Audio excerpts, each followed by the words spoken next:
Com, Adham, Beydoun, Jeff, Iafrate, and the return of the one, the only, the infamous Alex Ruxfall. Alex, welcome back from vacation, buddy.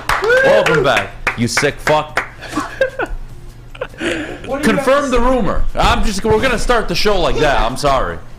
Do you eat hot Why dogs do we have raw? to do this?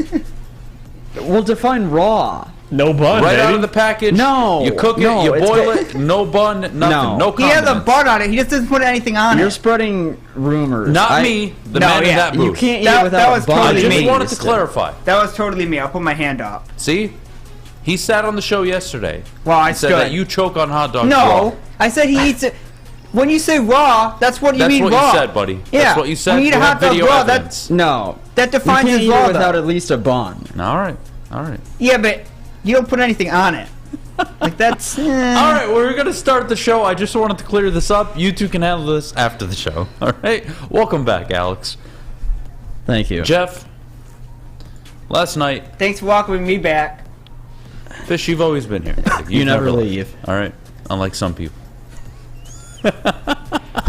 Okay, look, I want to start the show off with some positive news. The Red Wings last night, 7 goals. Yeah. Thank goodness. Yep. About damn It's a good time. team. Winnipeg Jets. Mo Sider, due for a game. Yep. You didn't think 4 assists, but damn it, he did it.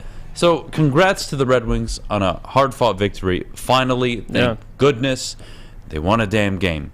Speaking of teams that don't know how to win games and only know how to get their ass kicked and give up a record number of points, the Detroit Pistons. So, That was Jeff, not good. I don't want to talk about the Pistons. I'm going to give you a minute, maybe 2. You can talk about them. I refuse to. They fucking suck. Their coach fucking sucks. They pulled Jaden Ivey 4 or 5 minutes into the first quarter. I'm not watching anymore. Have at it. I got nothing. Couple things. Moving on then. All No, right, cool. couple things. I want to say you obviously weren't aware of their significant streak over the last 20 games. Of giving up 190 No, hold points on, a hold game? on. Over the last 20 games, they've won 5. Hey, Opa! Listen, that was terrible. I know the Pistons were missing some players. I wanted to see Duran versus Embiid. You didn't have Duran. You didn't have Isaiah Stewart. And they got absolutely bodied on the boards. Embiid dominated the game. They gave up, which is honestly, this is depressing. I mean, reading the stats, I fell asleep early last night. Was a little under the weather. I'm glad I did because I didn't have to see the ending of this game. The 76ers shot 60% from the field, 36% from 3, and 93% from the field. From the free throw line. They almost had a 60-40-90 night at home. But after I saw the previous game and I saw what the 76ers did to the Pistons without Embiid, yeah, this one I pretty much knew what was coming. I got to say. 76ers, I mean, they're one of the better teams in the East, and you have a team that is already terrible, missing significant starters. So if you didn't tune in, you didn't miss nothing. I would much rather have tuned into that Red Wings game because they played phenomenal. All right, Pistons move right on. now are kind of the forgotten child for, until the draft. We're done. So Yeah, I have no seasons- comment on the Pistons because it's not going seasons to be in the gutter. nice, and you guys aren't going to like it, so we're just going to move on. Let's talk about some positive things, huh? Let's talk about Michigan and the job they're doing. Hell of a job they're doing. Keeping Jim Harbaugh, huh? Lowballing him, apparently. Those are the reports. We got a jam-packed show today. I can't wait to get to all this. So here's what we'll do. 8:15, Brad Holmes finally breaks... I wouldn't say breaks his silence, but you get the end of the season recap from him, and he says Jared Goff is not the bridge quarterback. We'll get to that at 8:15 and 8:30. 8:45, he says the defense will be a center of attention. It'll be the focus that this team will be addressing in the offseason. I think we all agree with that. Top of the hour, 9 o'clock, Jim Harbaugh rumored to be going to the Denver Broncos after a 2-hour interview. Is it the right fit? Jeff, I'm going to tell you why it is. And why he should leave Michigan. But we'll get to that at 9 o'clock.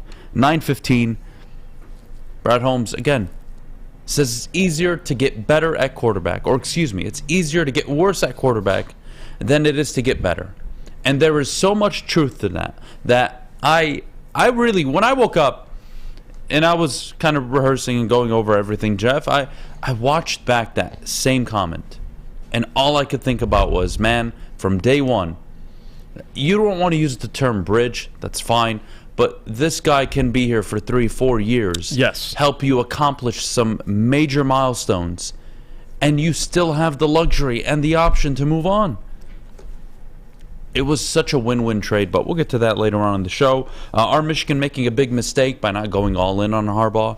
I have a few words for that. Yeah, I do think there is a clear problem in Ann Arbor for a team that's gone to back-to-back college football playoffs. I don't understand it, how they're still not on the same page with this guy, but we'll get to all that and more. And should the DeAndre Hopkins sweepstakes involve the Detroit Lions? And yeah, can't wait to get to that. It's going to be a jam-packed show. I can't wait, but we're not going to start with the Pistons because they absolutely fucking suck. What we are going to start with is your Detroit Lions, a team that sucked to start the season. It was bad. And over their last 10 games, they looked like one of the best teams in football, Jeff. They played like it. They were 8-2. The defense was much, much better. But now we go into the offseason, and it's time to make changes. It's time to improve the roster. So where do you start? We'll get to Brad Holmes and his comments, but where does Jeff Iafrate start this morning? You got to address something. What is it? Well, it's defensively. And I love how Brad talked about it in the press conference because I forgot who asked him the question, but it was like, hey, what's your biggest position of need? And he clearly was like, well, it's the defense with the 32nd ranked defense. And he talked about leaving Lambeau and how excited he was to get back to Detroit because he said it's time to add some players. It's time to get some players. And I think the Lions this offseason are going to be a little more aggressive in getting guys outside of the Detroit Lions organization. Last year was more so re-signing guys you liked, guys you want to keep around. And I do think you might see a couple guys return. But this is the offseason where I think Brad's going to be shopping around and looking around the league for, who knows, a Levante David or a James Bradbury, guys like that. You're looking for secondary players. I think he's going to be more aggressive in free agency trying to acquire some guys. So that's really next. What does he do in free agency? I don't think he's going to spend big or nothing like that. It'll probably be 1 to 2 year deals again because you still have rookies coming up that are due contracts. St. Brown is only on a 4-year deal and he's already 2 years into it. So I think Brad, he's got a lot to think about, but hey, this is why you want Brad in these situations because you trust him to figure it out. Look, he's been excellent from day one. You've always had confidence in the GM. Yeah. Now it's multiplied by 100. So now you have some confidence in your head coach. You do. Mm-hmm. I don't blame people. And I was one that had zero confidence in this guy. I didn't. Why would I? He had proven nothing 7 weeks into the season. Yeah. And somehow, someway, his players not only believed in him, they executed. It's not as simple as, the players never lost hope. We're going to go out and figure it out. It's not how it works. They got better coaching. They got better in what they were game planning against other teams. The defense started performing better. I mean, I have nothing but really good things to say about this team going into the offseason, which I can't believe I'm doing, considering the start they had. But hey, this is why you play the games. Yeah. It's why you play the games. And I do want to touch on one thing before we get to Brad Holmes and Jared Goff. We knew Brad Holmes, year one, doubles down on interior lineman. Year two, doubles down on the edge rusher. This year, it seems to be a pattern. Maybe it's just how the draft is played out. But early rounds, he's doubling down. Is that a secondary position this year where you double down on? So we're looking at what, a corner safety combo, corner. Mm-hmm. What are we looking at in the draft? And you know what? Next week we're really going to start diving into the draft, and a little too early for mock draft still, but we'll start doing player spotlights and features, and we'll get some draft experts on. But you're looking at a guy who has kind of shown you the playbook now, Jeff. I'm going to get the most important need in the first round. I'm going to address it, and I'm going to hit. Mm-hmm. He has so far. Second round, you can question the second-round draft picks, but at the end of the day, those can still play out. Levi, maybe not, but Pascal, these guys, there is potential there, and you have 2 second-rounders this year. So you're looking at a lot of bodies showing up to this team come training camp, and they're all going to be young, and that's where I think free agency is so important. But we've seen him double dip. Do you see it again? Yeah, no, I do. I think the only position he hasn't double-dipped on, he's taken Iffy in his first draft, who now plays more safety, and then you take Chase Lucas last year, which I like Chase Lucas, but you got to double down this year on a corner. That's a necessity. And you talked about the first round. If you look at Brad Holmes' tenure here, we always talk about the most important positions in football: quarterback, offensive and defensive line, wide receiver, corner, all these things. He's doubled down on some of the most important positions, specifically offensive line and defensive line. You take Penei Sewell, then you go and take a Lee McNeil, Levi, and then this year, Aiden, Josh Pascal. You could tell building from the trenches was always the plan, but now where do we go, right? You have a good defensive line that's young, that's up and coming. You have one of the best offensive lines in football. This is the year. I know they asked him about the weaknesses on the team, and he said defense. He didn't say specifically what it was. All Lions fans know. It's clearly that secondary, specifically corner. And that's something I believe he's going to be the most aggressive this offseason addressing, because it's everything else as the team gets built out. It's clear as day. I mean, linebacker was the worst thing. We've talked about that, but Anzalone and Malcolm Rodriguez, I mean, they've kind of solidified that a little bit. It was okay. Corner is absolutely atrocious. So I can see Brad doing that this draft and offseason for sure. Well, speaking of Brad, let's get to his comments on Jared Goff coming up next. But before we do, I got to tell you about my good friends over at Lady Jane's Haircuts for Men. Lady Jane's, open 10-8, 7 days a week, walk in anytime, no appointment necessary. Their awesome stylists will take care of you like they take care of me. So what are you waiting for? Get to a Lady Jane's near you. Lady Jane's, it's wicked awesome. The sports marketing agency would not be who we are without great community partners like Higuera Health and Carol Zaniga. It's an awesome opportunity to partner with your organization. Higuera Health is a comprehensive behavioral health organization. We serve children through older adults with mental health, substance use, and developmental disabilities across Western Wayne counties, and really excited to now be in downriver communities as well. Give us a call at 734-458-4601. You don't have to go to the beach, man. You don't have to get your butt crack full of sand. You just need a little chili peppers, man, to get that glowing beach chili peppers tan. Woo! With 26 locations in the Metro Detroit area and more coming, Chili Peppers Tanning is where you'll find the cleanest salons in the D. Join the Pepper Club for the best deals on unlimited tanning. Head to chilipepperstanning.com. You just need a little chili peppers, man.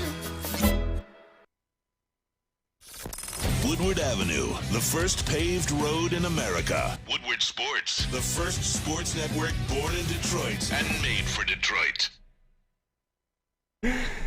Let me tell you about my good friends over at Matrix Home Solutions. Professional contractors. They are the best at renovating your bathroom, renovating your basement, renovating your kitchen. You name it, they do it, and they're the best at it. An A+ rating by the Better Business Bureau. Give them a call, 888-594-8844. We are back. Hey, it's like eating a raw cheeseburger. If you just have the bun, the burger, and that's it, or the meat in the middle, it's like weird. So, that's all I was saying.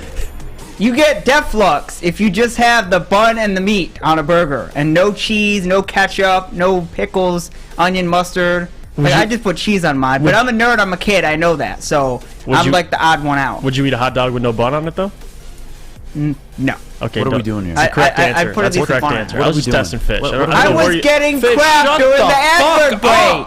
I don't know where you were going with that fish, but I was getting crap during the advert Shut break, the hell so I up. wanted to let you Mute know. your mic. Mute it. It's 8:14 in the morning. I don't want to have to be swearing at you.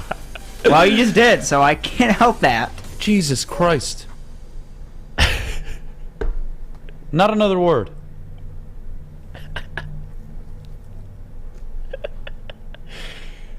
Welcome back. Everything is normal. yeah. Raw hot dogs and raw hamburgers. All man. right, enough.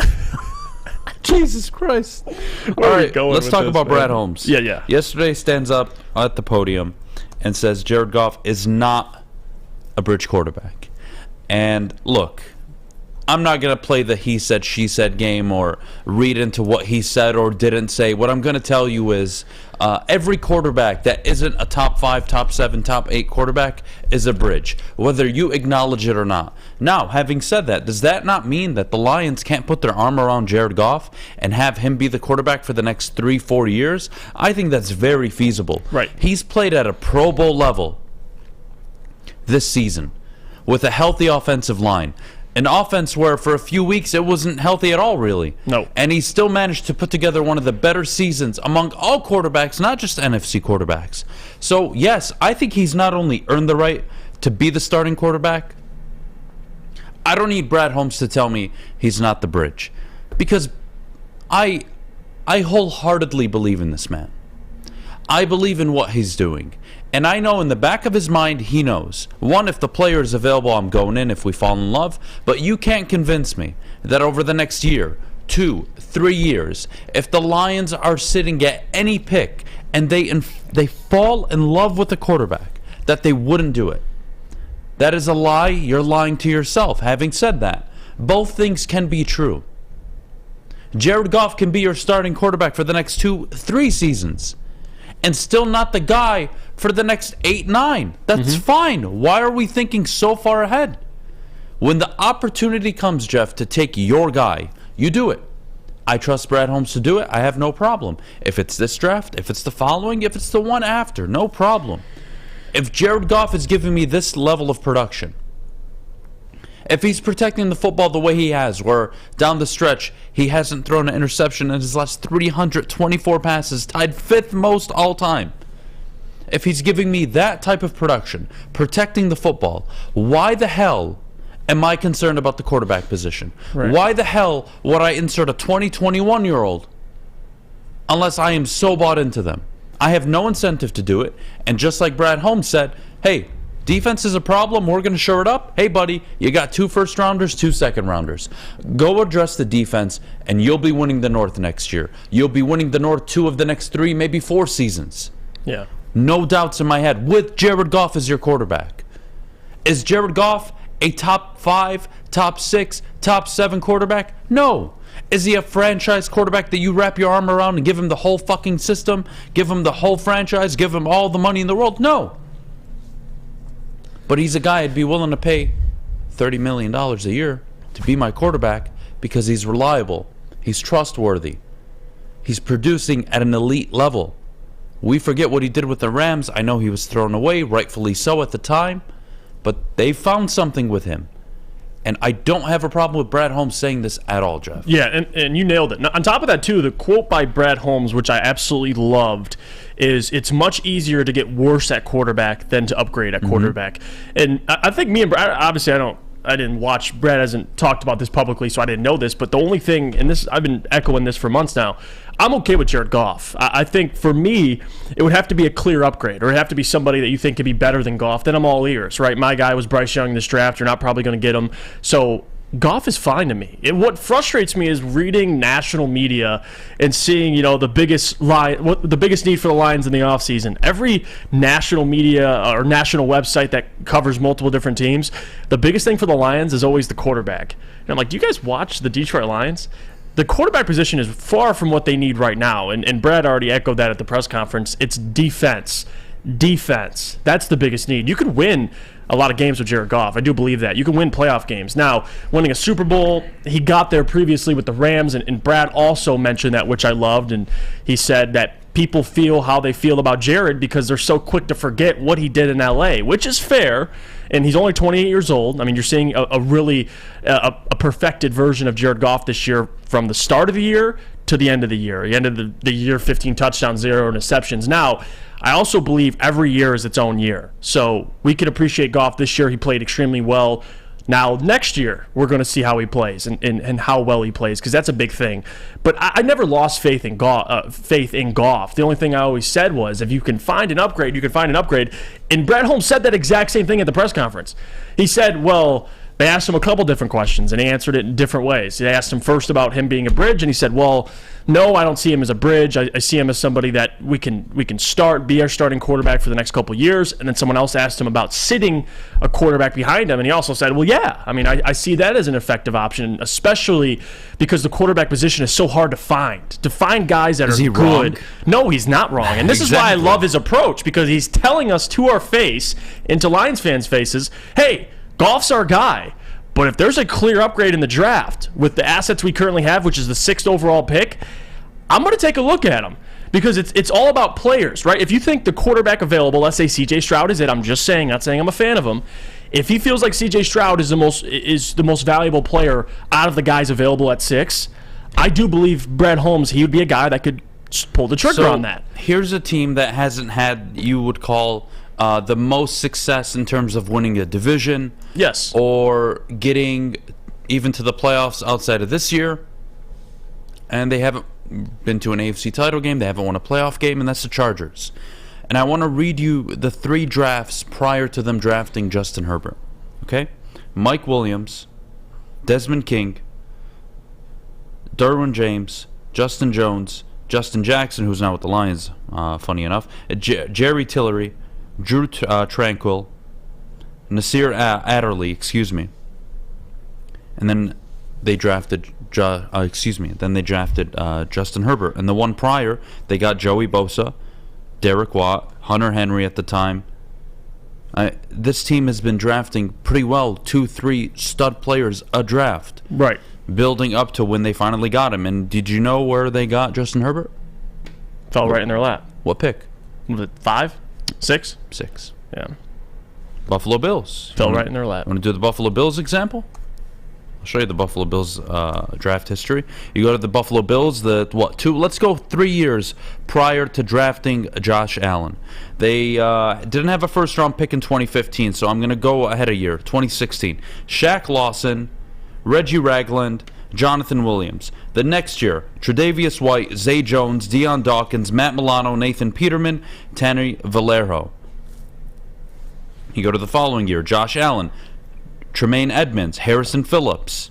Then you go to the following year, Ed Oliver, Cody Ford, Dawson Knox, Devin Singletary. Right. Like, loaded draft classes here for this team. Most of them who are still with their team.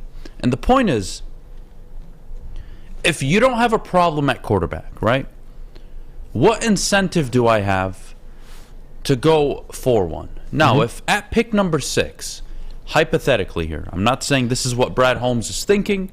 I'm going to assume, given this scenario, let's say at pick number 6, the quarterback that Brad Holmes can't get off his mind is C.J. Stroud. Let's just say hypothetically, that. yes. Hypothetically. And he's available at 6. Brad probably pulls the trigger, and he probably sits him for a year.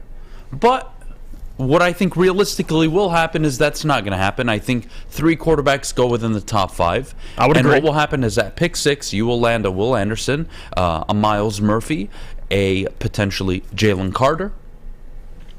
That's what's going to be available to you at 6. And who knows what you can do with it.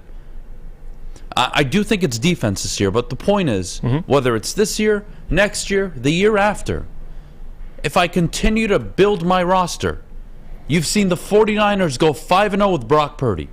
I'm not saying it's a Super Bowl, but we got to stop thinking about Super Bowls for a minute.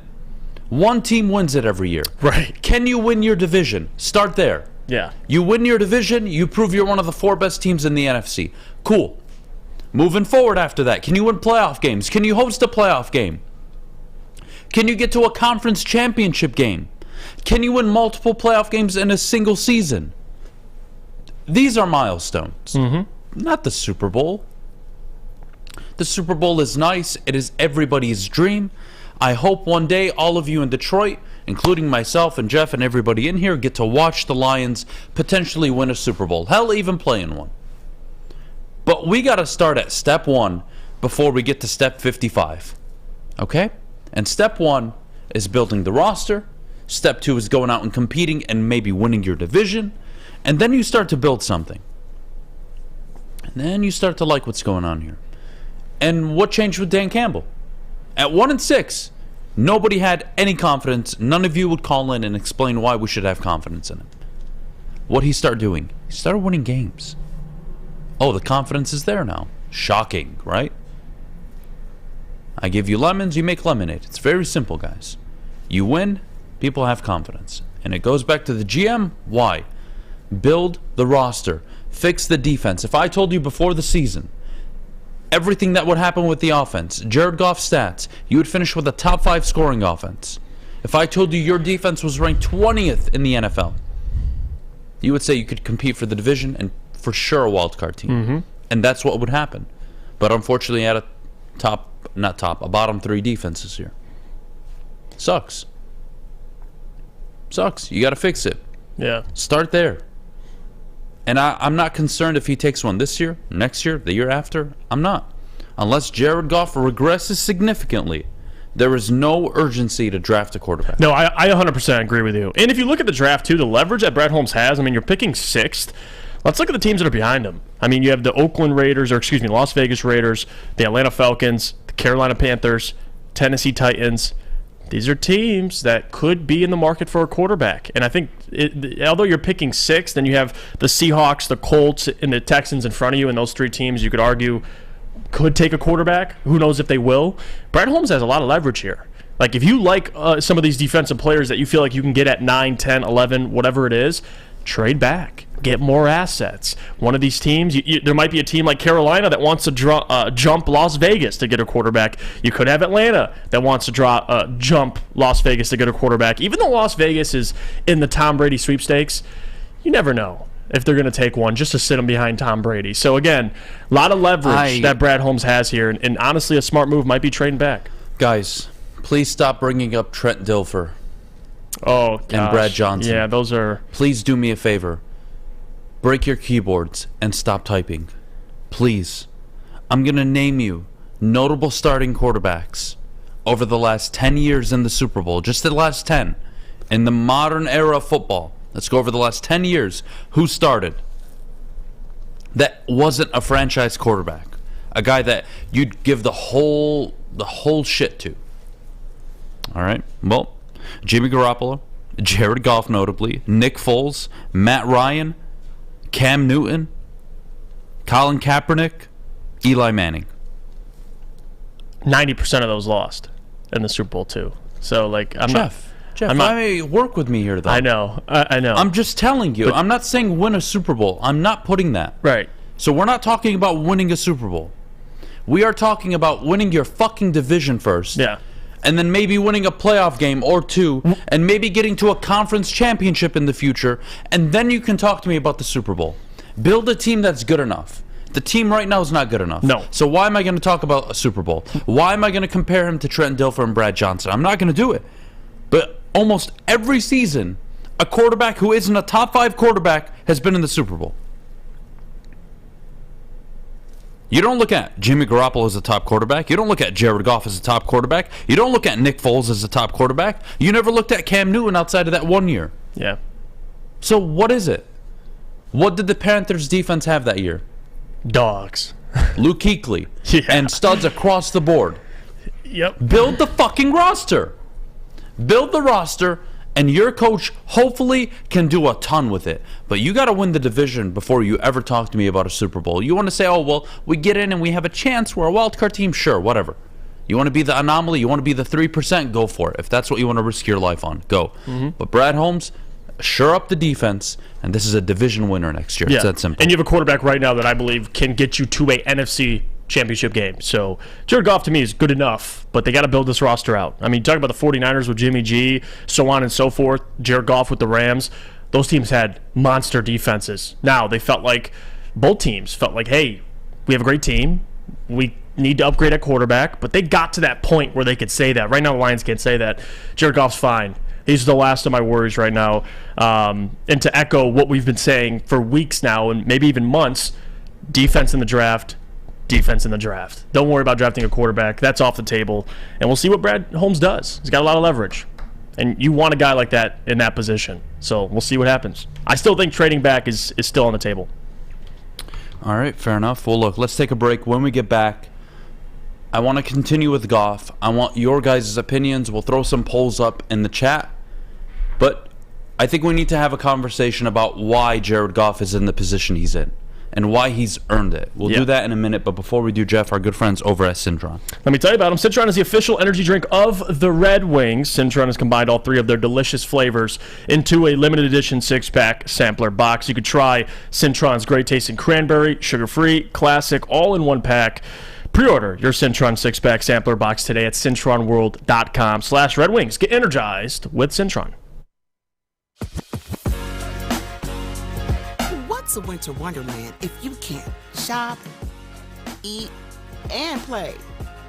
Lucky for you, you can do it all at the Downtown Detroit Markets, Cadillac Lodge, and the new winter version of the Monroe Street Midway, all located just across the street from Campus Martius Park. Find the fun at deckedoutdetroit.com.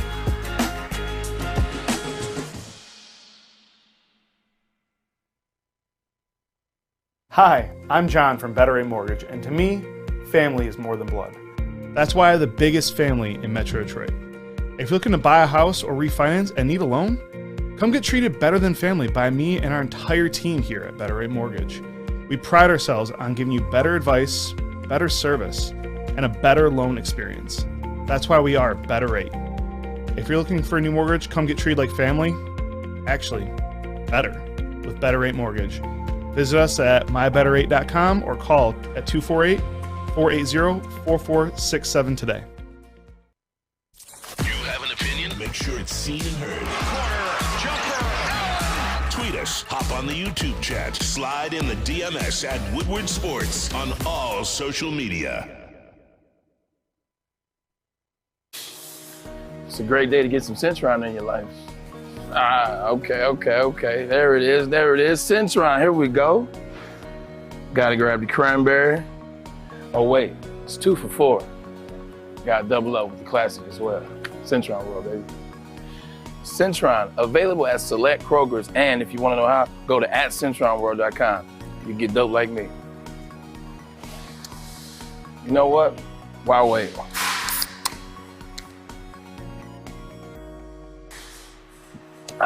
Great taste, guaranteed.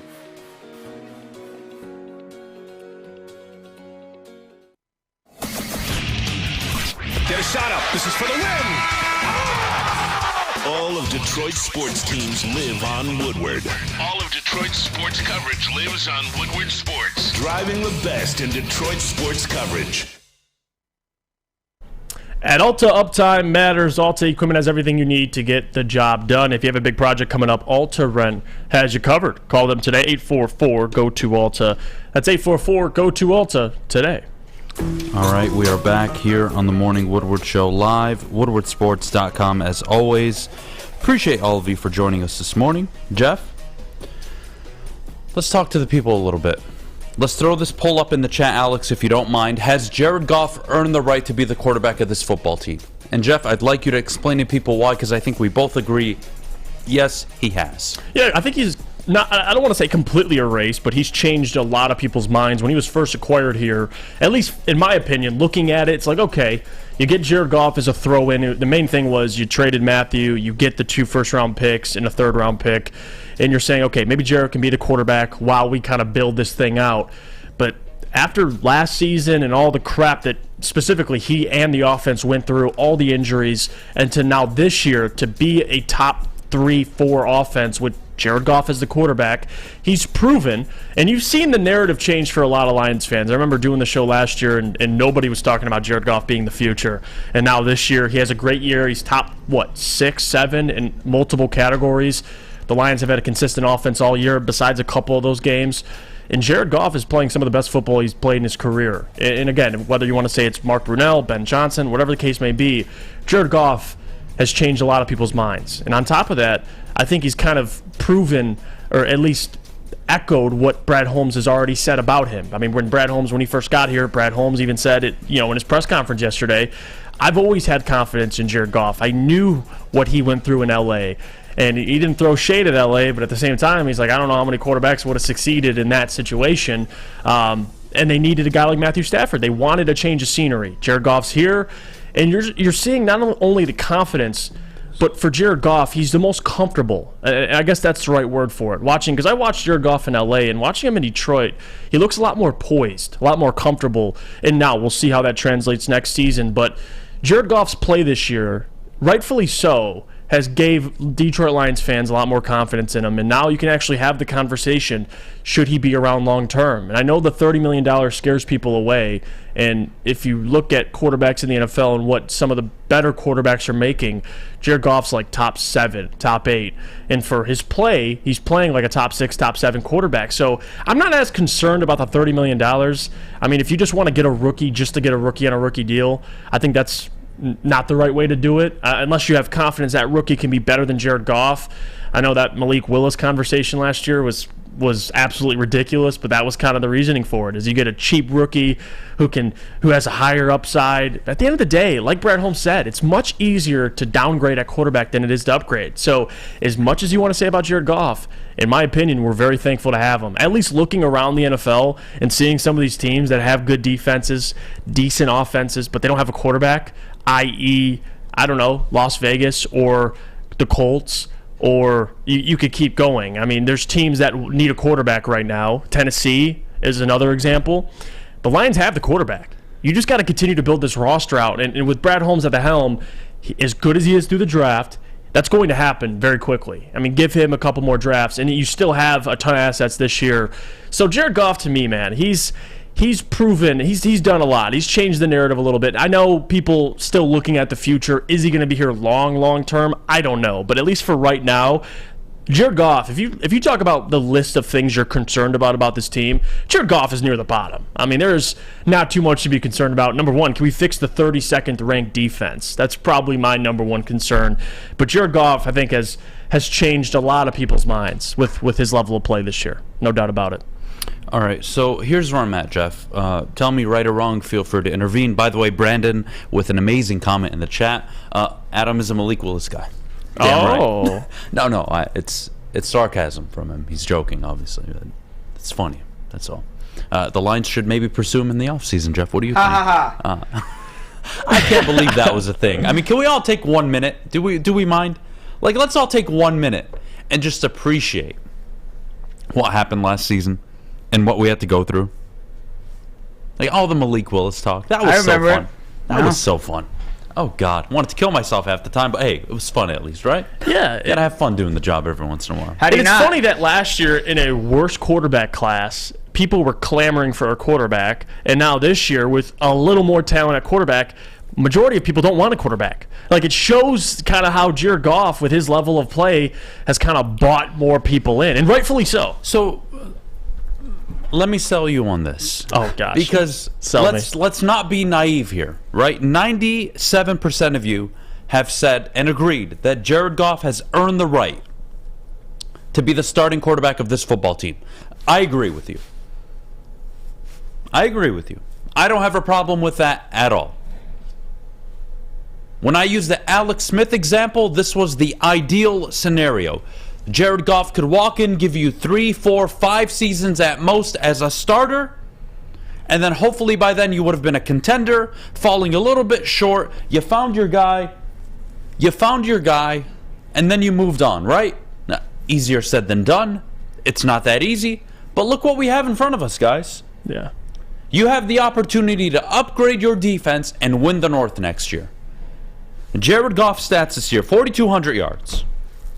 29 touchdowns, 7 interceptions. Not 4,400 yards, excuse me.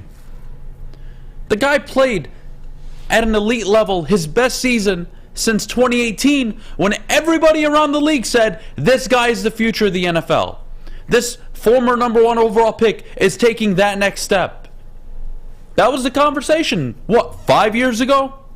So look, he's aging. He's only, 28 years old. He's only going to get better. If you can use him in a vacuum from now till 32, 33, I don't see a problem if this is the production you're getting. Would I like Patrick Mahomes? Would I like Josh Allen? Would I like Justin Herbert? Would I like Joe Burrow? Of course I would. Mm-hmm. But how realistic is that? Very unrealistic. Maybe one comes out every draft. And they're typically taken in the first 3, 4, 5 picks. Right. So how realistic is it? I like Brad's answer. I like this guy. And if I'm a head coach, I know I can win with Jared Goff. I maybe won't win because of him every week. But I don't need to. Build the offense. Build the defense. Have a complete football team. Right. Go out and compete. Nobody in this town, and if you are, fuck you in advance. But nobody in this town is going to be upset if Jared Goff comes up short after a wild card win and a divisional loss next season. Yeah. Or the following season. This ain't LA. Like what are we doing here? Yeah. No, I get again, it. I would love to win a Super Bowl. Don't get me wrong. Absolutely. I would love to have the franchise quarterback. I had him for 12 years. I don't win a single thing. You now have leadership that understands how to build a football team, along with a head coach who's changed the culture. And it wasn't just inside the locker room. Now he did it on the field over the last 10 games of the year. Go out next year, improve the defense, bring in some veterans, draft some studs, and go capture the North. Right. It's in front of you, and Jared Goff has earned that right. He's earned the right to quarterback the Lions' first division title since 93. He's earned the right to quarterback their first playoff win since 91. I see him as the guy for the next 2 years minimum, which he's under contract for. There's no rush to replace him. And I'm not incentivized to do so unless, again, Brad Holmes falls in love with the quarterback, he's available in the first round, and they go all in on him. And the whole term, and this is why what Brad said is genius, because you see that play out in the NFL. Teams that try to upgrade at quarterback, typically not always it goes right. I mean, you look at L.A. getting Matthew Stafford, yeah, it got them a Super Bowl. I mean, that's the ultimate payoff. But for teams like the 49ers, who got to a Super Bowl with Jimmy G, traded up a lot of assets to go get Trey Lance, and now you're hoping that Trey Lance pushes Jimmy G out the door. Now they're hoping Jimmy G stays. And who knows now with the emergence of Brock Purdy, but at the time it's like, hey, hold on. Jimmy G might be the best option for us, even after taking Trey Lance. And I get he was injured early in the year, but sometimes that's the reality. Like, sometimes it's not always the smartest move to attempt to upgrade at quarterback unless you absolutely need to. For every Patrick Mahomes, for every Josh Allen, there are 20, 30 Trey Lances, who's unproven yet, but still, Jordan Loves. Yeah. There's still the Marcus Mariota. There's always these guys. For every one example I show you, there's 20, 30 that fail. It's such a hard position to get right. Goff has earned it, man. He's earned it. And Ben Johnson, as long as he's the OC, I have supreme confidence. Now, Ben Johnson leaves. I like to believe what Ben Johnson has done this year, he deserves all the credit in the world. But damn it, I'm going to give Dan credit for it. Because I think what Ben was able to do, he was enabled by Dan Campbell. And I'm not saying Dan Campbell was in his ear telling him everything to do. No. What I'm telling you is you got to give people that work for you confidence. Does that make sense? Like, if I'm showing up to work and I'm dogging my video team every single day, am I really expecting funny, creativeness, some new stuff coming out? No. But if I enable them and I talk them up and we talk it through and we put together a plan and we start executing. Oh, and it starts working. Now everybody's feeling good. We're all on the same page. That's how you get the best out of people. Right. So I do think Dan has enabled Ben Johnson to have all the success. Ben's been phenomenal, don't get me wrong. But I'm not even worried if he leaves because I think this coach, down the stretch, 8-2 doesn't happen on accident. Yep. I think he's earned the right for me to shut the fuck up because I was clearly wrong early on in the year. And that's exactly what I'm going to do. So let's take a pause. When we get back, we've talked about the defense. What about the defense? Anzalone, free agent. Secondary, what are you going to do? Who are you going to go for? Let's talk about the defense a bit, what the Lions could do at 6, what they could do at 18, all that and more coming up in just a bit. But before we do, Jeff, our good friends over at Guardian Alarm. Well, it's a new year, and let Guardian Alarm offer you 24/7 professional monitoring. You can call them anytime, day or night, and let them know, because a Guardian team member will stay on the phone for as long as you need. They have also technology backed by people. Your safety and security deserves technology that's been proven to work and people who have been proven to care. Their professional technicians take the time to recommend security and automation solutions specific to your needs. Call 1-800-STAY-OUT for more information. Everybody. Introducing the Planet Fitness Guide to getting that post-workout glow. Step 1. What's your why? More epic energy? Better sleep? Blow off steam? Step 2. Join Planet Fitness for just $10 a month and get moving in our clean and spacious clubs. Step 3. Bask in that post-workout glow. Join Planet Fitness today for just $10 a month. Join today at any of the 50-plus Detroit area locations.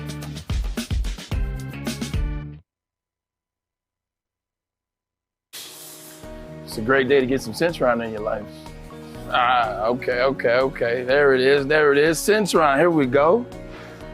Gotta grab the cranberry. Oh, wait, it's 2 for $4. Gotta double up with the classic as well.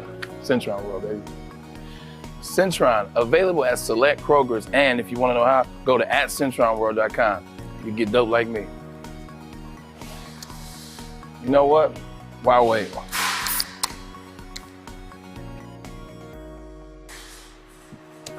Great taste, guaranteed.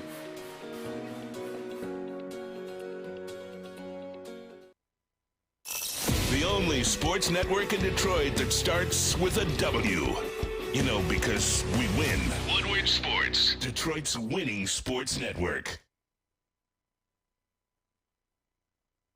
Make sure you download the Woodward Sports app in the App Store and the Google Play Store today. Take Woodward Sports with you wherever you go and listen live on your phone or mobile device.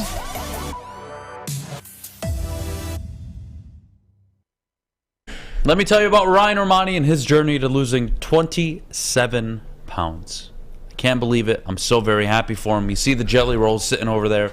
It's no longer that. Check out Armani and Edwards from 2 to 4, and you'll see the difference in Ryan Armani. The chin's better. The cheeks are better. The stomach's better. I'm so happy for him, and I'm very thankful for Dr. Jason and the team over at Custom Health Centers. We're back here on the morning show. I did want to answer one person in the chat before we get to the defense. Public Enemy. He said, Adam, I keep hearing you say franchise quarterback, but can you give your definition of what that is, because Goff might just fit? All right. My definition of a franchise quarterback is a quarterback that when I draft them, they're my stalwart for 10, 12, 14 years, ideally. When we talk about a franchise quarterback, I'll give you player comps. Joe Burrow, Justin Herbert, Josh Allen now, Andrew Luck back in the day. Yes. You're talking guys that you go to bed at night and you have no doubts. Even if you don't give them everything, they'll give you something. Now, Goff fits a lot of characteristics of a franchise quarterback. He does have a lot of qualities. Very well spoken, very, very buttoned up in front of the media, especially in front of the mic. Love him. Always says the right things. I never have to worry about Jared Goff. I never have to worry about him when I fall asleep at night. I know he's putting in the work. There's a lot of franchise quality traits, but at the end of the day, he's missing the biggest one. And maybe fair or not fair to him. And that's just the talent. Yeah. He's not Patrick Mahomes. He's not Justin Herbert. He's not Joe Burrow. He's not Josh Allen. He's none of those guys. And those are guys I consider franchise quarterbacks. Do I consider Lamar a franchise quarterback? I do not. Do I consider Justin Fields one? No. Mac Jones? No. Give me some... Dak Prescott? No. Kirk Cousins? No. Kyler Murray? No. I don't. Jalen Hurts? He's trending that way. He's evolving. Yeah, trending that way. He's trending in the right direction. Okay. If you said it now, I wouldn't be mad at it, but I need some consistency. But no problem. I have no problem with that. But you see where I'm going with this? Yeah, I agree. Trevor Lawrence, yes. Yep. But Jared Goff, I think there's limitations there. And that's not a bad thing. I know I can't have a perfect quarterback. So I do hope I answered your question, Public Enemy. Yeah. That's my definition. And, I don't, and that doesn't mean you can't be good or have success, or Jared Goff can't be very good or have a Pro Bowl year like he really did. It doesn't mean any of that. Right. But there are levels to it. So yes, if I had to bet my money on the same rosters and one of them had Josh Allen, the other had Jared Goff, I mean, come on. We all know where we're putting our money, right? So and every not team, to diminish anybody. every team wants those guys. I mean, that's why every year in the draft you see guys being taken that you're kind of sitting there going, Zach Wilson? Like, people believe that these guys can evolve into those type of talents. And just because you're not a Josh Allen, Patrick Holmes, Herbert, Joe Burrow, doesn't mean it's not a knock. It's just the reality. Let me go through some of these. Is Russell Wilson still a franchise guy? No, he's not. No, the hell he's not. He has regressed. The talent is not there. Once upon a time, he was. He is not anymore. Alex Smith was a franchise quarterback. Wasn't he for a time? No, he wasn't. Again, Alex Smith was one of the more capable quarterbacks for a 4-year window in Kansas City that allowed them to win divisions, win playoff games, and then draft their quarterback, who ended up being Patrick Mahomes. Derek Carr. No, Derek Carr is not a franchise quarterback. Malik Willis, you guys are funny. Lamar was one of the best quarterbacks in the NFL, but he doesn't look like he still is. Look, guys, you're not going to like when I say this. I promise you it has nothing to do with personal hate or frustration or really it's nothing personal. It's just my observation. Justin Fields and Lamar Jackson are running backs. They are. They're running backs playing quarterback. I'm sorry. Jalen Hurts at least has developed year over year in completion percentage, and he's hitting the deep ball now to A.J. Brown. Now, does Lamar Jackson need more help? Yes, he does. Does Justin Fields need more help? Yes, he does. But they have not proven it yet. So I'm not going to call them that. They are not. They are absolutely not. Yeah, Moving on. Who else is on this list? And at least Lamar, too, he's had a season where he's thrown over 30 touchdowns. You know, he's proven it at least. He was an MVP. He was excellent. He was phenomenal for that one year. Fields, can we just get to 20 touchdowns? Like, can we just get Fields to 20 touchdowns? Can we get him an offensive line? Passing can we get touchdowns. Him, yeah, right. I mean, you know, and Lamar probably you can make a better case for because he was a league MVP. Because he dominated the league for a 1 year period. But so did Cam Newton. And was Cam Newton a franchise quarterback? I wouldn't start mine with him. And that's really the question here. Mm-hmm. The way I define a franchise quarterback is would I draft you at number 1 overall? Yeah. Burrow? Yes. Allen? Yes. Mahomes? Of course. Who wouldn't? Herbert? Yes. Tua? No. Jared Goff? No. Kirk Cousins? No. Derek Carr? No. Lamar Jackson? No. There's just levels to it. It doesn't mean you're not a good or very good quarterback. Lamar's a good quarterback. Some can argue very good. Right. But there's so much other than just talent. There's the intangible part of being a franchise quarterback. Can you overcome adversity? Are you a leader? Are you able to compensate for maybe not the best coaching? I mean, there's so many different unique scenarios going on in every situation. So let's transition to defense. I think we've had enough Jared Goff, at least for the first hour. Okay? Jeff, we talked about defense all year long. Jeff Okudah, Jerry Jacobs, Amani Oruwariye. We know what the secondary is, especially at corner. Kelly Ringo at 6. Joey Porter at 18. Do you double down? Do you just take Porter at 18 if he's available? Do you take Porter at 6? Do you take Ringo? Miles Murphy, Brian Brees? You talk to me. You walk me through this. We talk about defense all the time. What are you addressing? Let's just go through the first 2 rounds, which is 4 picks. So, for me personally, the biggest need, and it doesn't need to be a player, by the way. It can just be a position as well, but if you want to expand, be my guest. And by the way, the biggest position of need on the Detroit Lions is clearly corner. But I don't think they're in a position, and maybe Brad Holmes likes Kelee Ringo or Joey Porter enough to take them that high at 6. But to me, the Lions are in a position where you got to take the best player available. I don't see really as of right now, like for example, if you have Brian Bresee there, maybe you take him. Because, again, an interior defensive lineman is something the Lions still need. I don't think Carter will be there. If he is, hallelujah, you take Jalen Carter. I think that 18th pick is where you're going to be looking at corner. Now, there's going to be plenty of corners probably available. Maybe Joey Porter falls. Maybe you get Cam Smith. At this point, Clark Phillips. Who knows what you go at 18. I'm going to have to still watch a lot of film, and we're going to have some guys on to preview these guys, these prospects like Russell Brown. So that'll be exciting. But for me personally, it's got to be BPA at 6. Now, if you trade back, which I propose, and I would love that scenario, maybe you trade back to 10, 9, 8. You trade back a couple picks. Maybe you take a corner there. Maybe you take a Kelee Ringo. And personally, Ringo to me, as much as I like the talent, the inconsistency kind of does scare me because you'll see games where Kelee Ringo will play really well, and then you'll see games where he gets absolutely torched. So, again, you're trusting Brad Holmes for that evaluation, but Adham, 6 and 18, either way you want to go. If 6 is an interior defensive lineman, maybe 18 is your corner. Or if you go corner at 6, or you trade back and take a corner, maybe 18 is where you take the best linebacker, or you take a defensive lineman. Can I make the case? But I'll say this. Before the season, we always talked about you got to add more talent on that defensive line. Yep. I think their edge rushers, and looking at this point, unbelievable. You might be set. I don't think you need to address the edge. No, I don't think we're so talking either. about the interior. Yes. And let me make the case. Call me crazy. Would you be willing to move off pick number 6, a second round pick, not the first one, but the second one, and a future 4th to move up a spot or 2 if it ensured you got Jalen Carter. And maybe it would cost more. I don't know. Maybe I'm wrong here. Maybe I'm off on how much it would cost to trade up a spot or two that high. But again, you're only falling back a spot or two if you're another team. Right. So what do you value that position, that player at? I don't know. I mean, they could ask for 2 first-round picks. The hell if I know. But I've seen this GM fleece teams before. Mm-hmm. So let me ask. Jalen Carter, Joey Porter, I think that is my most ideal scenario that I don't think will happen. Having said that, realistically, I don't think you're taking Ringo at 6. Yeah.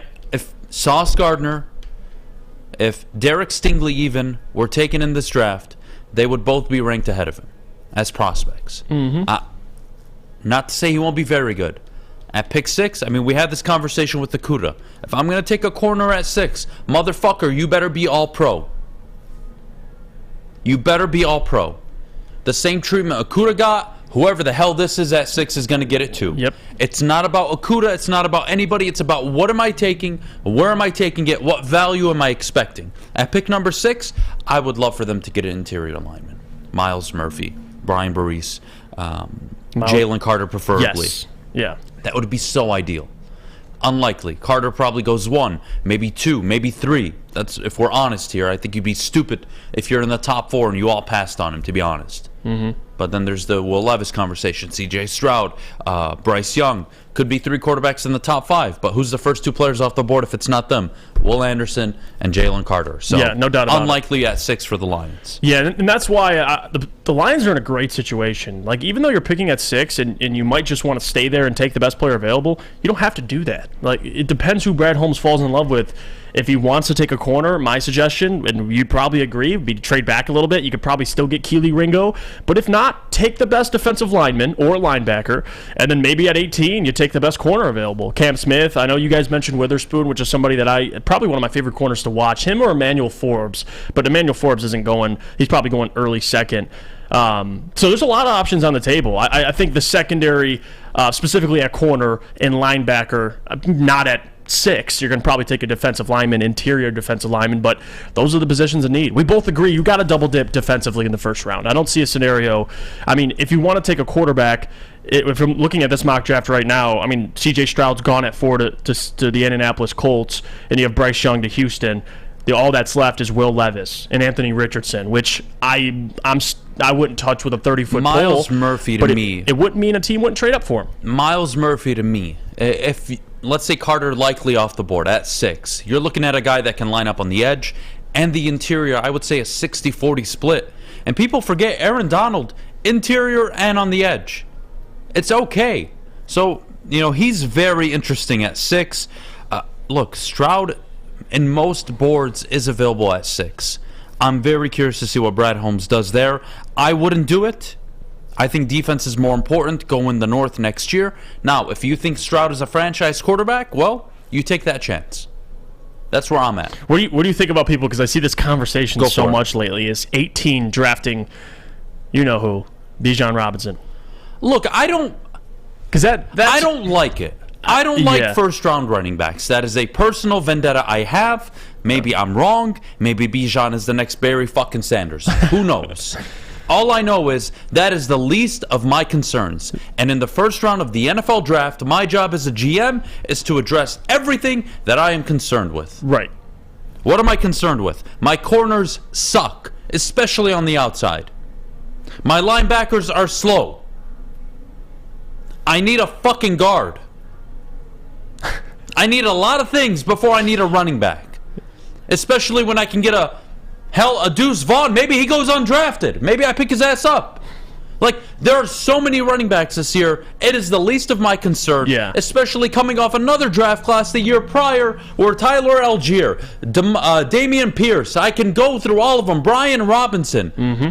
All these running backs taken in the 3rd, 4th, 5th, 6th, 7th round that have produced in the NFL year 1. Why the fuck would I take Beydoun Robinson at number 1 overall? Or, sorry, number 18. Yeah. Why?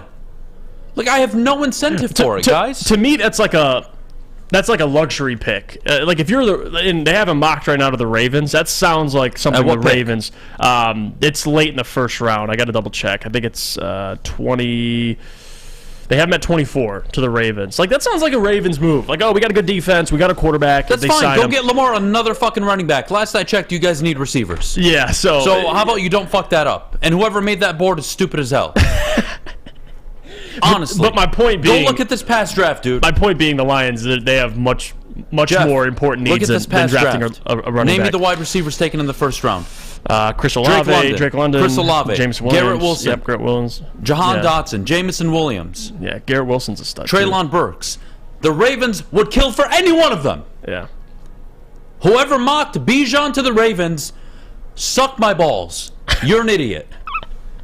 No understanding of what a team needs. Jesus Christ. Moving on. We got to go to break. It's already 9:01. Where's the timesheet here? What are we doing? Off target. You've got the timesheet in front of you. We're off. We're not on track. Hey, Fish, you shut the hell up. Expose you. You shut the hell up. Before I hit you in the head with a baseball bat. We got to go to break. When we get back, Jim Harbaugh rumored to be the next Denver Broncos head coach. I'll tell you why it's a perfect fit for Jim Harbaugh and Denver. Coming up next, but before we do, Jeff, our good friends over at Big Boy. Well, wintertime in Detroit is always better with comfort foods from Big Boy. You can try the classic meatloaf or Cajun chicken Alfredo, but how about breakfast as well? The stuffed potato pancakes are back. You can get Lumberjack, the Santa Fe Garden, or the Blockbuster. Stop by your local Big Boy today. Love Woodward Sports? Love wearing clothes? Then you should be wearing Woodward Sports clothes. Check out our full line of merch at woodwardsports.com. Just click on Shop. We have all your favorite designs, like Dan Campbell kneecaps, Beverly Hills Goff, Woodward Golf, and of course, our own logoed out merchandise. Men, women, infants, kids all love Woodward Sports. Impress your friends. Impress your boss. Impress your dog. Buy Woodward Sports merch today. When it comes to making your haircut truly an experience, there's no better place than Lady Jane's Haircuts for Men. Come to any one of our 26 Metro Detroit locations for an award-winning haircut experience and qualify for a chance to win a down payment for your dream home up to $200,000. Our precision haircut and talented stylists will have you looking good, feeling good, and give you a chance to change your life forever. Lady Jane's Haircuts for Men, open 7 days a week. Walk in anytime. It's wicked awesome. Make sure it's seen and heard. Tweet us, hop on the YouTube chat, slide in the DMS at Woodward Sports on all social media. All right, let me tell you about my good friends over at the Monroe Street Midway in Bedrock, Detroit. Giant slide, winter bumper cars, puck putt, you name it. They've got it. Make sure you take Fish if you want. I'm not going to because I don't like fish, but Jeff, you know, if you ever want to go on a date, there is an eligible bachelor in that booth right now, as you can see. Fish, pose for Jeff. He's got to make a decision on you. Oh, yeah. All right, give me like a twist. Like turn your chin a little bit. I Turn know your chin to the going. right. Turn your chin to the right. All right, there you go. Now give me a serious look. All right, now 20% to the left. I want you to turn. There you go. Turn. Keep turning to me. Jesus. Just a little bit. There you go. Jeff, would you? I'm available. $23 right now on the spot. My car's already started. I'm ready. I'm out of here. I'm running. Sorry, Fish. Oh, God. All right.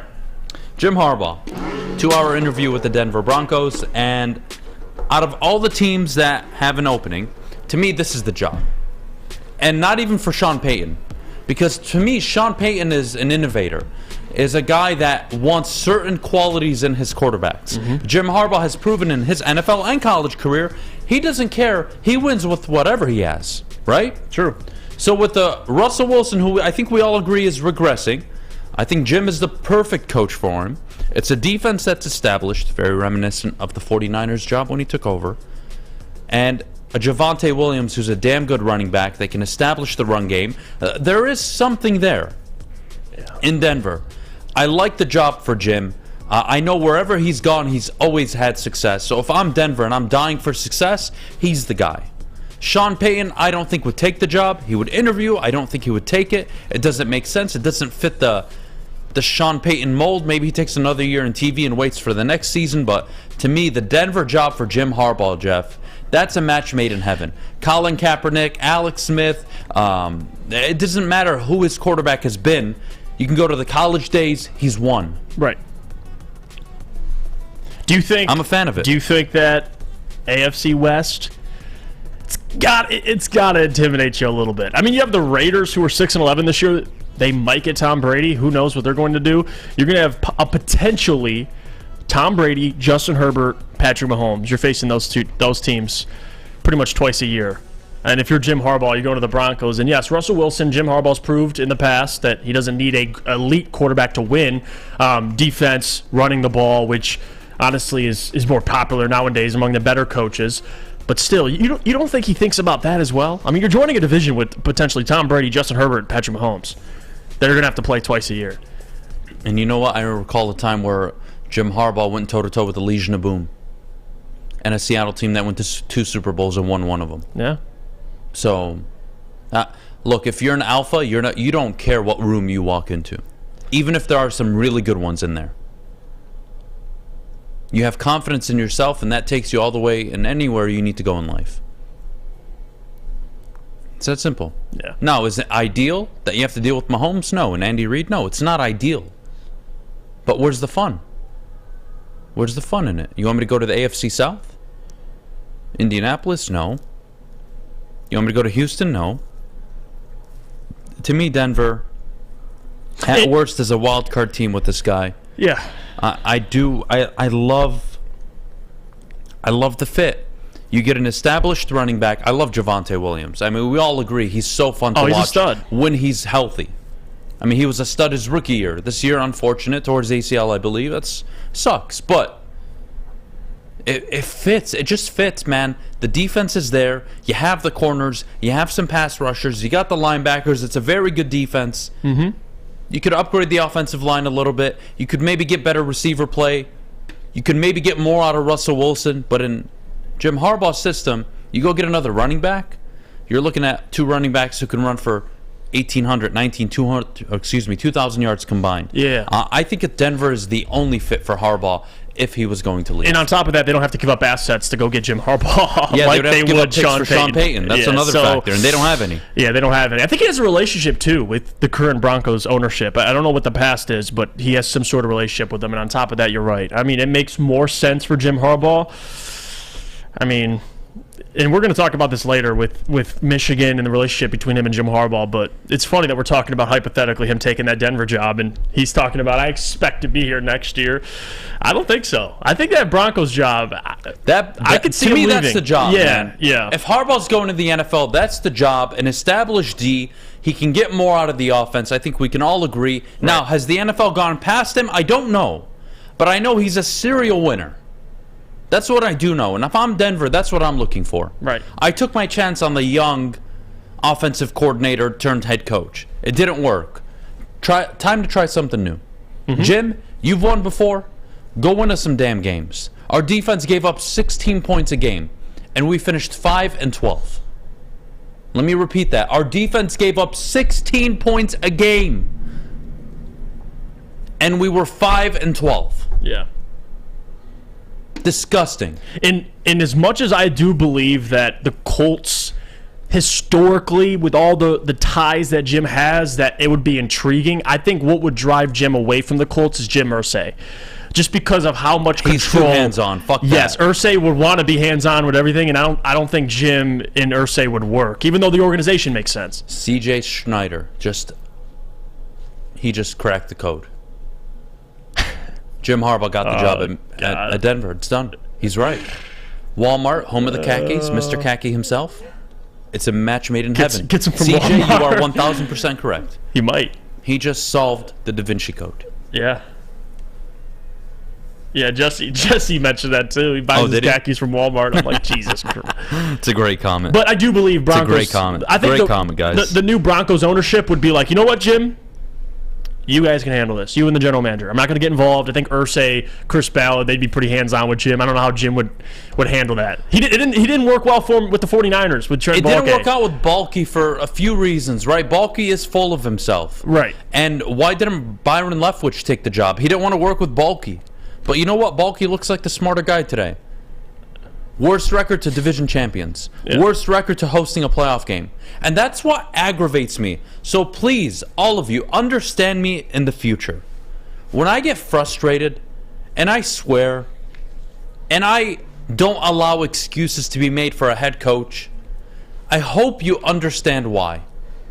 Because you should understand my frustration as a Detroit Lions fan, all of you, that this team has not won the division since 1993. And the Jaguars go from the worst record in the NFL to division champions. You want to talk about circumstance, the Titans falling apart, how they did it, da da da da da. I don't care. I don't give a shit. I don't. At the end of the day, that's why I get frustrated. Because it seems everybody else can find a way to do it, except this team. But you know what? This team, this organization, I've never been more confident in. Right. The confidence level was high going into the season. It was at an all-time low when they were 1-6, and it's really on track now that they're 9-8. Season's over. We're moving on to the offseason. So if you ever want to know where my frustration comes from, that exactly. Moving on, though, we got to take a break. When we get back, Brad Holmes says it's easier to get worse than better at quarterback. Do we need to rethink draft strategy over the next 2 years? Because let's say I told you, Jeff, that they went and got their corner, and they went and got a linebacker and an interior lineman, and that they were set for 2 to 3 years. Well, now what is the question? Because it would seem you solved every problem. But new problems will arise, I'm sure. But let's get to that. We'll take a break. When we get back, more off-season conversation, especially with Brad Holmes. But before we do, Jeff, our good friends over at Swiss Insurance. Well, let me tell you about them, guys. Be sure to check with Swiss Insurance for your commercial insurance review. Many businesses choose a 1/1 effective date. Swiss can help make sure you have the proper coverage. Swiss Insurance. Give them a shot, and you won't be disappointed. Contact Mark at mark@swissins.com for more information.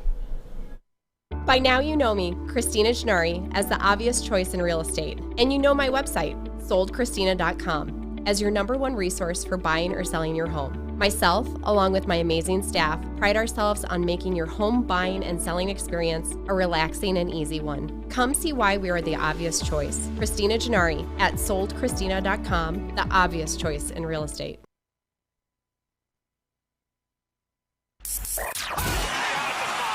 3 NBA championships. Detroit fans were there. 11 Stanley Cups. Detroit fans were there. 4 World Series wins. Detroit fans were there.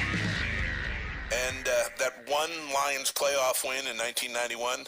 Yeah, Detroit fans were there. Woodward Sports, where the fans are.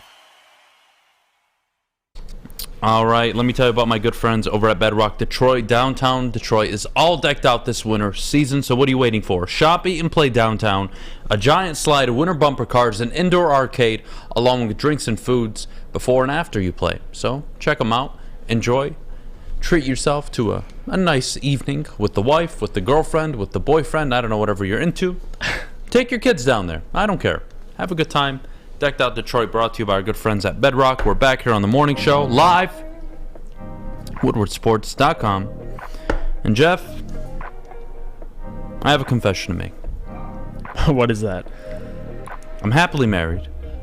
You are? Going on my 2nd year now. Yes, congratulations. I'm very happy in my relationship. I can't really complain.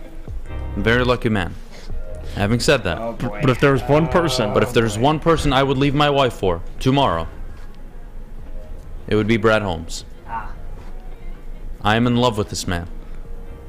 I'm in love with the way he communicates. I love his results that he's brought to the table, the players he's brought in, when he's brought them in, hitting on late round picks. And I always use this analogy, and maybe I use it too often and the meaning loses value. I don't know. Right. But if you look at competent franchises and you go to a 5-year window, the excellent ones with an excellent GM, maybe they get 2 or 3 late 4th, 5th, 6th round picks that are studs. Brad Holmes in 2 drafts has gotten 4 of them. You could argue 5. Something special is going on in Detroit. I've never seen a front office like this.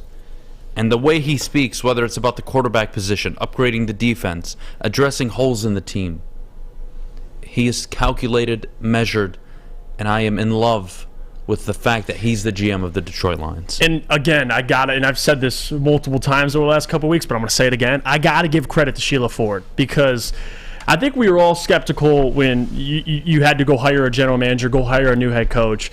But the fact that she, and with the help, of course, of Spielman, Barry Sanders, I mean, she actually had help. But on top of that, just making these decisions, getting a guy like Brad Holmes, taking a chance on a guy who's never been a general manager. He's worked under a great general manager in Les Snead. He's been involved in scouting for a long time. He started a while ago as a PR intern. Like, the story of Brad Holmes is amazing. And the fact that he's finally gotten an opportunity to be a general manager, man, he's ran with it, because he checks all the boxes. Like, quite frankly, you listen to any of these press conferences by Brad Holmes, you get smarter when you leave them. Like, you find out new information, and the way he approaches building a football team, it's very reminiscent of what Les Snead did. Like, you could tell he takes things from guys that are successful in this league, and he's proven it. And someone called him a draft expert at the press conference, and he laughed about it, but it's true. Like, Brad Holmes' ability to find talent. I remember when we were talking about Brad Holmes covering his first NFL draft, and we asked for, what, three guys that you could start. He got you like 3 to 4, and on top of that, you followed it up with another draft where he got you another 3 to 4 guys that you could legitimately start and be impactful players. Some of those being in the later rounds. I mean, the first year is Amon-Ra St. Brown. The second year, you get James Houston, Malcolm Rodriguez.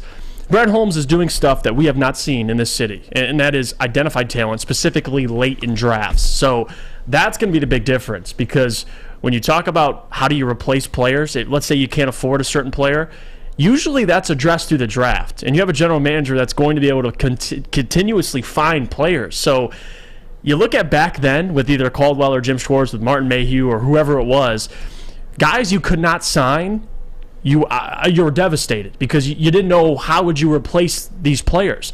Now with Brad Holmes, now you want to sign Amon-Ra St. Brown. You want to sign some of the more significant players like a Penei Sewell. But if Aleem McNeil or some of these other guys that you like and can be starters for a long time, if these guys don't stay or you can't figure out a deal with them, you can't tell me that Brad Holmes can't go and address that in the draft or free agency and find a replacement. So the confidence in Brad Holmes from Detroit fans and Detroit sports fans, Lions fans, it's at an all-time high. And there's a reason why, even after his first draft, we started here calling him, is he the best general manager, at least identifying talent that we've ever seen?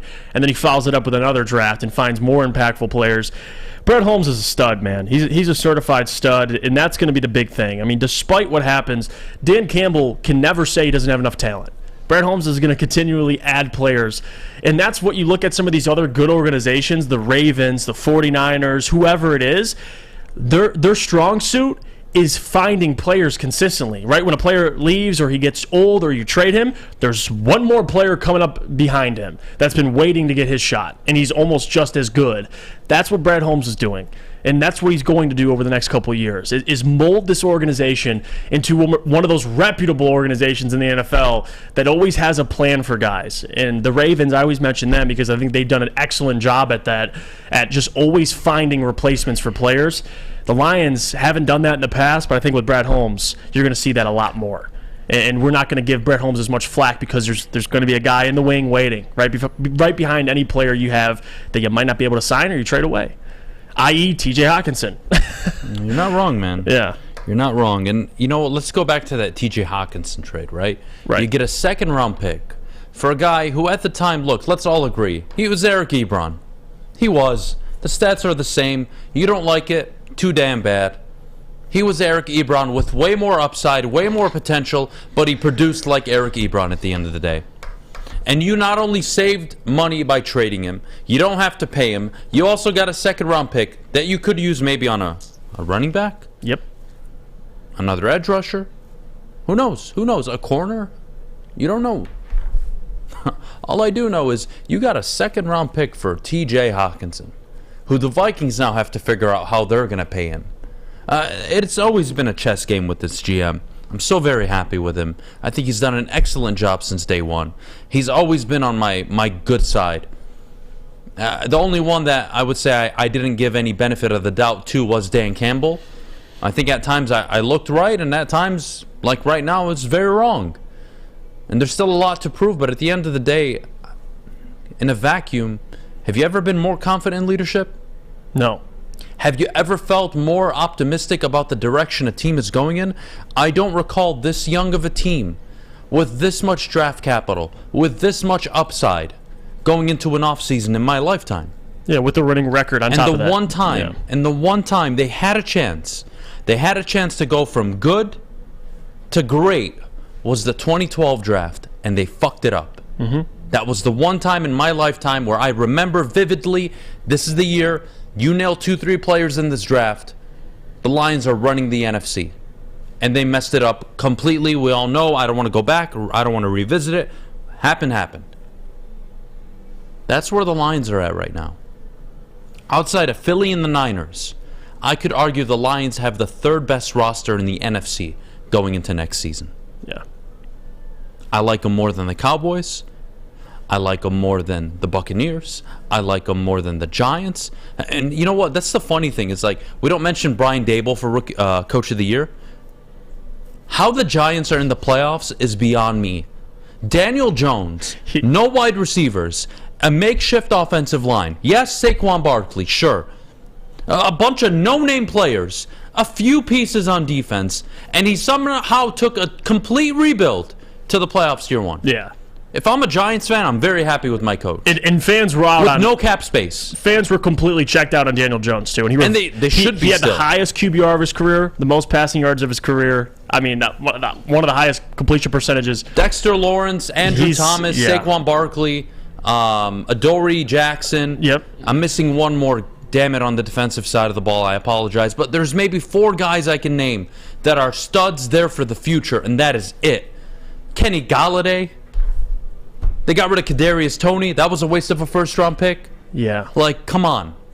So, anyways, back to my point. Daboll's a stud, though. Let's You're bring right. it back. Let's bring it back. Anyways, the point is, that's the direction you're going in. And I'm so very happy for you. I'm very optimistic moving forward. But let's compare those NFC rosters. I'm happier with the Lions roster than I am with the Vikings, than the Bears, the Packers, the Panthers, the Saints. I can go down the Cardinals, the Rams, the Seahawks. You're better than. You're better than all these teams in my opinion. And 1-6 did cost you, yes. But going into next season, you should have a top 3. At worst, you can make the case top 4 roster in the NFC. You want to put Dallas above because they got the edge rusher, they got some ballers, they got a CeeDee Lamb, they've got the offensive line. Who knows if they keep Pollard? I don't know what they do. All I know is I'm more confident in the Lions than any team in the NFC outside of the Niners and the Philadelphia Eagles. Mm-hmm. And I think that's fair. A lot of it has to do with the Lions and how young they are, but not just how young they are, but how much talent they have. Guys that are young, that are going to continue to improve. That's the and now you have good coaching, right? Dan Campbell, Ben Johnson, AG, like it all is clicking from the top to the bottom, right? The guys, you need a general manager who can identify talent, and you need a coaching staff who can develop talent. They have both those things, which is the most impressive thing. That's the most important thing in any rebuild. Look, like you mentioned, the Giants. Joe Sheen, he's been doing a great job, and Brian Daboll with Mike Kafka, they can develop talent. So it all works hand in hand. The Lions are finally clicking in all phases organizationally, and that's a great thing. And I agree with you. I think in the NFC, the Eagles, the 49ers, and that's about it. Because you're talking about teams that are getting older, that have guys that are on really big contracts, like the Cowboys, for example. They have talent. But you think they're happy about Dak Prescott being signed to a $45 million deal who's leading the league in interceptions? I wouldn't think so.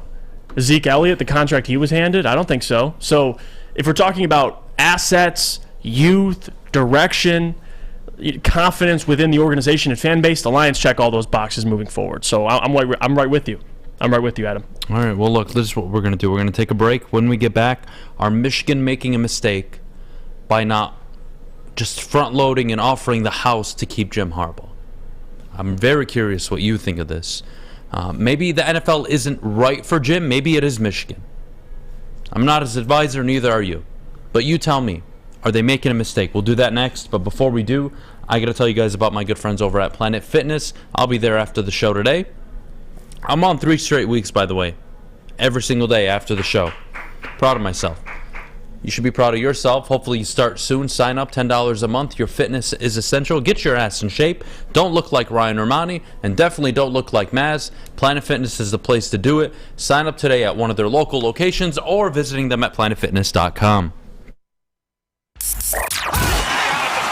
Can't get enough Woodward Sports content? Head over to woodwardsports.com right now for up-to-date sports articles and great entertainment news. We have the best writers, bloggers, and coverage all at your fingertips. Head to woodwardsports.com right now to experience all Woodward Sports has to offer. At work and at home, we're there with smarter security solutions. Featuring complete automation with customized alerts and more. For over 90 years, we've been the company that's been counted on to protect what matters most, all with personalized service and care. Right now, for a limited time, receive a free video device plus free installation with a new home system. Guardian Alarm. We protect Michigan. Get a shot up. This is for the win. All of Detroit's sports teams live on Woodward. All of Detroit's sports coverage lives on Woodward Sports. Driving the best in Detroit sports coverage. Listen, if you're like Fish and you need a tan, but it's winter time and you don't know where to go, I'll tell you the place. It's Chili Peppers Tanning because it's where you'll find all the cleanest salons in the D with spotless, sanitized rooms and trained and certified tanning professionals. You could join the Pepper Club for all the best deals. They'll beat all competitors by $5. ChiliPeppersTanning.com. Hottest bulbs, hottest deals, darkest tans. Your Vitamin D headquarters, 27 locations and more on the way. Chili Peppers Tan. All right, we are back here on the Morning Woodward Show live, woodwardsports.com as always. Adham, Beydoun, Jeff, Iafrate. All right, Jeff. To me, it shouldn't be an issue. To me, this isn't even a conversation. Yep. But reports coming out that Michigan are lowballing Harbaugh. And there's still disagreements between him and Ward Manuel. That's a huge red flag to me. Mm-hmm. Like, how are you guys not on the same page after consecutive Big Ten championships, after consecutive college football playoff appearances? Jim Harbaugh has brought you to a level you have never been at. And we're lowballing him? The standard should be Mel Tucker money, and it should be more. You can't shell out $10 million a year? Why am I hearing low 8, high 7s? Jim Harbaugh can go to the NFL right now, get full roster control, player personnel control, get a 5-6 year deal worth $82 million probably. With ease. Maybe 75 realistically. But beyond the point. What are we doing here, Michigan? Don't fuck around. You should keep this man. And if you don't, I don't know who you hire. Sharon Moore, promote him. Guys, there is so much more nuance to college football and being a successful college football coach than actually being a coach. It's about recruiting. It's about charisma. It's about getting an entire university to buy into you. It's getting 18, 19-year-olds who have no idea what they want to do in their lives to buy into you. It is more than just being a good coach. I don't know what Michigan's doing, Jeff. I don't. Where do you think Jim's salary should line up at? I mean, you have Nick Saban at 11.7. He's the highest paid. Kirby Smart at 11.2. Dabo Swinney at 10.5. Those three have won natties. And then you get to Lincoln at 10+ million. He hasn't won a natty, but still, you know how great of a coach he is. And then you have Brian Kelly at 9.5 and Mel at 9.5. You think he should be in that Mel, Brian Kelly, Lincoln Riley? He should be more than both. Are you serious? Brian Kelly and Mel Tucker, yes. Okay. On par with maybe Lincoln Riley, maybe not. Yeah. I mean, USC are paying him. So I'm thinking a 9.6, 9.7 million a year. Okay. Just get him above what LSU is paying Brian Kelly. Move on. Give him a 5, 6, 7 year deal. I don't care how long it is. Let's all be adults and move on. You got to keep this guy. And you guys tell me. Yeah, but Adam, if we keep this man and he goes to the college football playoffs and loses again, then what? Would you prefer not going to the college football playoff? Would you prefer not winning the Big Ten? Because last I checked, prior to Jim Harbaugh, your last Big Ten championship was in 2004. And the last time you were even relevant for a national title conversation was 1997. You could say 2006, but you didn't achieve anything then. 97 was the last time. He's gotten you to back-to-back college football playoffs. As frustrating as a loss to TCU was, as disappointing as it is, it doesn't change the fact that they've won the last 2 meetings against Ohio State. They've won the last 2 Big Ten championships. They've gotten to 2 consecutive college football playoffs. What am I missing here? Mm-hmm.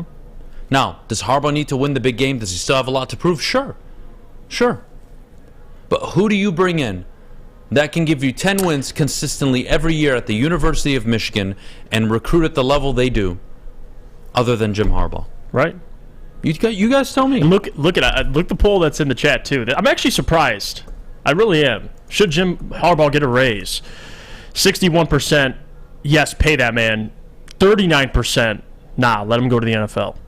40% of the, and I don't know how many of those 40% are Michigan fans, but think about that. I mean, probably about halfway split between Michigan fans, half saying he should get paid and get a raise, the other half saying, nah, let him go to the NFL. Michigan. Like, you're confident with who they'd replace Jim Harbaugh with. Michigan, in 2010, you had the 17th overall recruiting class. In 2012, you had the 30th ranked recruiting class. You go to Jim Harbaugh's record at Michigan. He showed up in 2015. You went from recruiting like shit to day one walking in, and this dude got you a top 10 recruiting class. What are we talking about here? Michigan in 2016 were 8th, ahead of USC, ahead of Auburn, ahead of Clemson, ahead of Florida, Tennessee, Notre Dame, Michigan State, Oklahoma, Penn State, TCU, Miami. Yeah. Look, I have my issues with Jim Harbaugh. I do think he cost them the game against TCU. It was pathetic. But you guys tell me what's next. And him flirting with the NFL, to me, is not a good look. No, and it's only going to impact recruiting even more. And to be honest with you, I do think he's gone. It's like a bad relationship. You have a couple, the boyfriend, like Jim Harbaugh, he's flirting.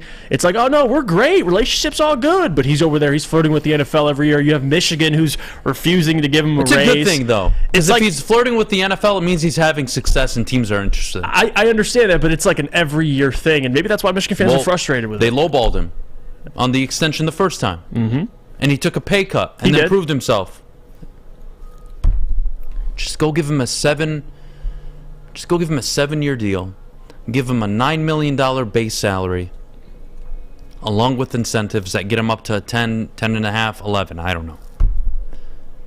That's what I would do if I was Michigan. But then again, you want to move on, you want to start a new chapter, be my guest. But what if you do give him a raise and next offseason he's taking interviews again?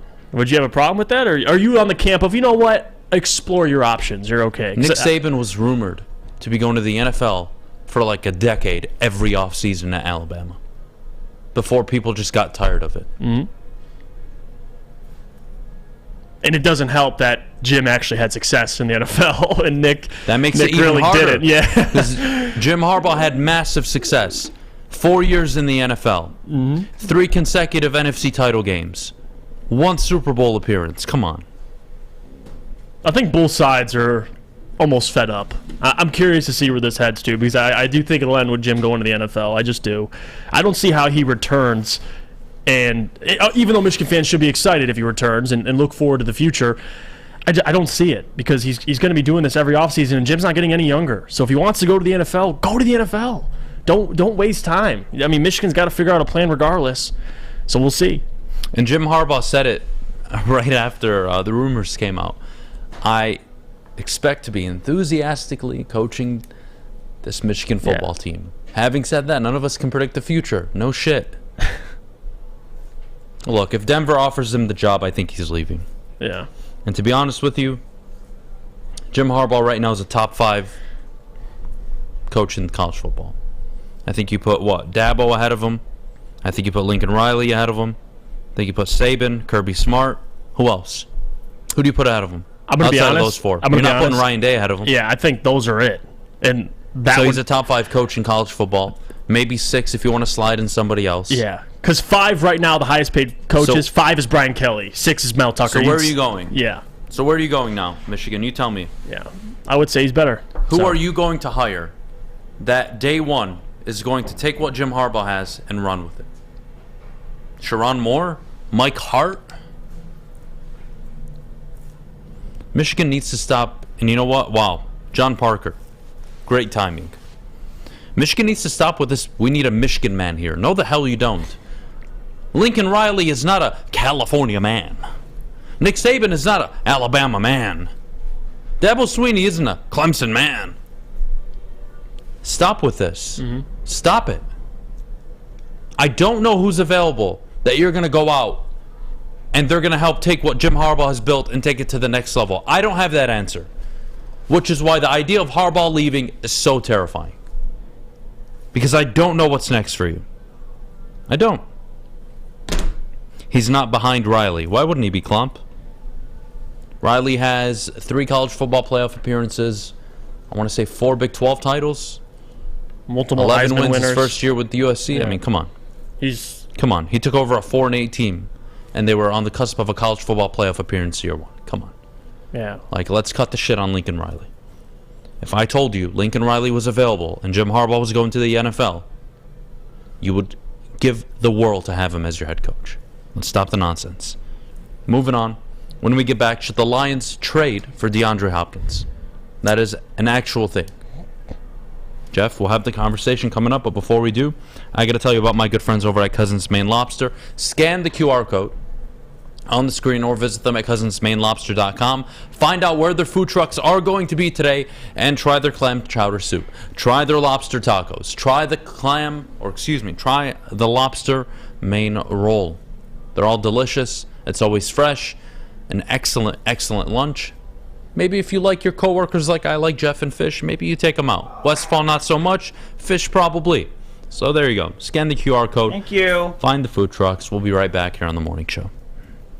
As chilly weather approaches, Big Boy's got the perfect comfort meals for you. Try our hearty classic meatloaf or our creamy Cajun chicken Alfredo.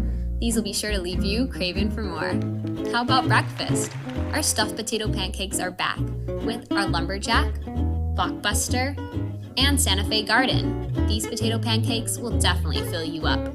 Whether it's for breakfast, lunch, or dinner, come stock up on the perfect comfort meal today. We'll see you soon at Big Boy.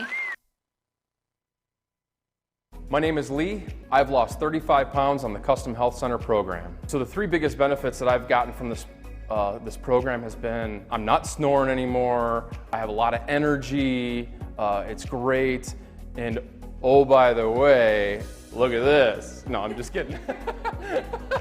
No, I'm just kidding.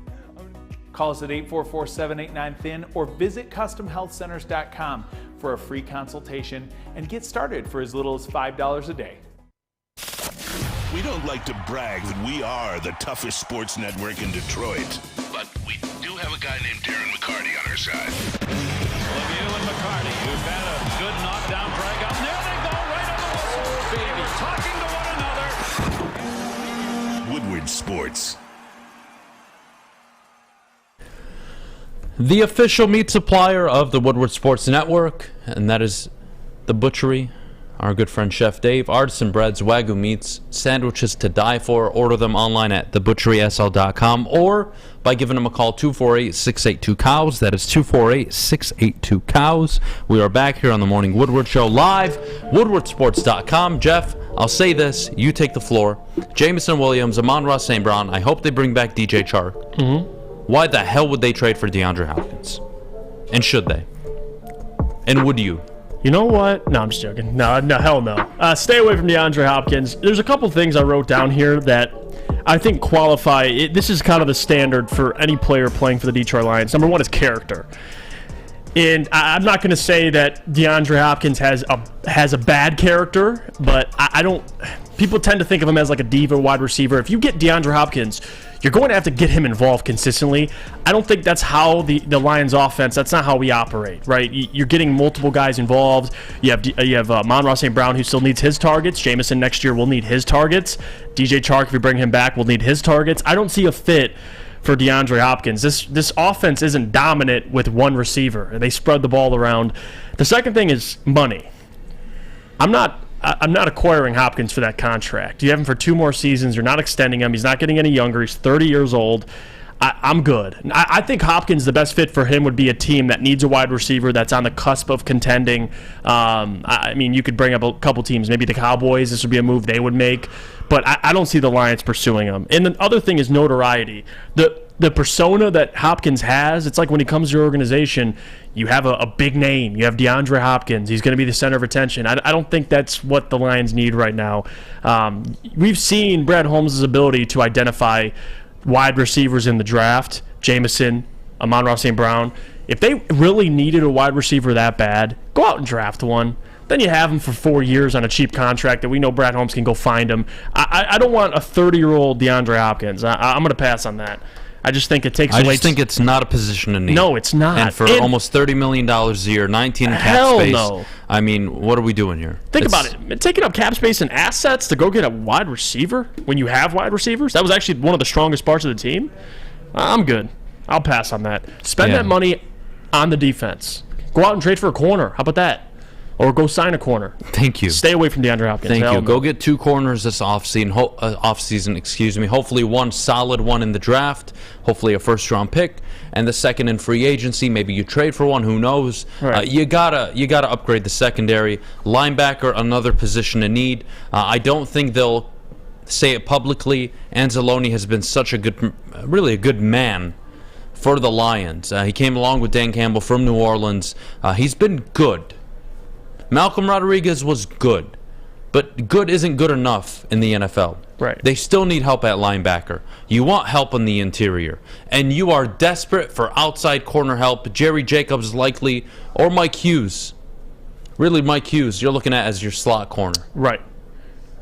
And Hopkins got suspended, 6 games this year for PEDs? I'm not addressing the Hopkins. But I'm just saying, dude. Imagine whatever team he goes to, if he gets suspended again, he's gone for the season. So Hopkins, man, stay. Don't touch him with a 30-foot pole. He's a baller. Football player. Absolutely. This year, 9 games, 96 targets. Phenomenal. Dude's unbelievable. But they were feeding him. And the offense was mid. Yeah. What makes this offense so special, Jeff, is that anybody can beat you. Bingo. And there's not one player you go in and game plan for. That's what makes this offense so good. DeAndre would DeAndre make it even better? Sure. But am I going to shell out $19 million plus assets? No. For 30-year-old wide receiver? No. I'd rather give up valuable assets to go get a veteran corner that I can legit have for the next 3 to 4 years. Yep. On the outside. And then I can draft a Joey Porter or Keely Ringo. Somebody, anybody, outside of fucking DeAndre Hopkins, people. Please. Fish, you shut the hell up and get in your booth. Fish, you just got astray. I just don't get it, man. No, I don't get it either. Again, I don't mind the conversation. I don't. And this is the offseason. We're going to talk about a lot of different things. Who knows? Who knows the next player they're going to be linked to? But I think we all agree in the chat. We can throw this up as a poll. Would you trade for DeAndre Hopkins? I want to believe 95% of you at least would say no. Maybe the 5% of you are ones that play Madden. But outside of that, 95% of you would say no to the wide receiver trade. It just doesn't make any sense. You see Jared Goff talk about the offense and wide receivers. They asked him about Jameson Williams. He's like, hey, I'm going to throw to the open receiver. I don't force the ball anywhere.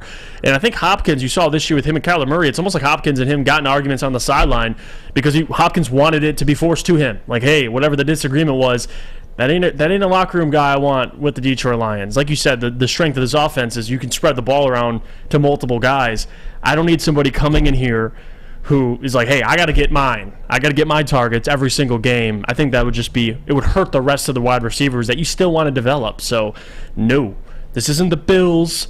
When they went and got Stephon Diggs, they needed a 1A receiver. This isn't the Cardinals when they got Hopkins, when they needed that guy at receiver. The Lions have some guys at receiver. They don't need DeAndre Hopkins. He's 30 years old. You're not paying him what he's asking to be paid. He needs an extension soon. That's why the Cardinals will probably trade him. I'm not taking on someone else's problem. I'm not doing that. So pass on him. Focus defensively. Moral of the story. Man, that is brutal. That is brutal. It's a good conversation, Super I guess. brutal. Yeah. What about Jalen Ramsey? No. That contract, man. Oh my God.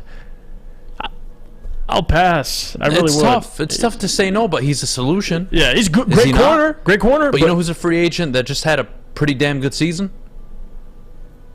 Patrick Peterson. And 5 interceptions this season. He would cost you probably 80% less. 7, 8, 9, maybe 10 million. I doubt 10, but he got 5 this year. Jalen Ramsey's making, what, 20, 25? It's insane. So, yeah, no.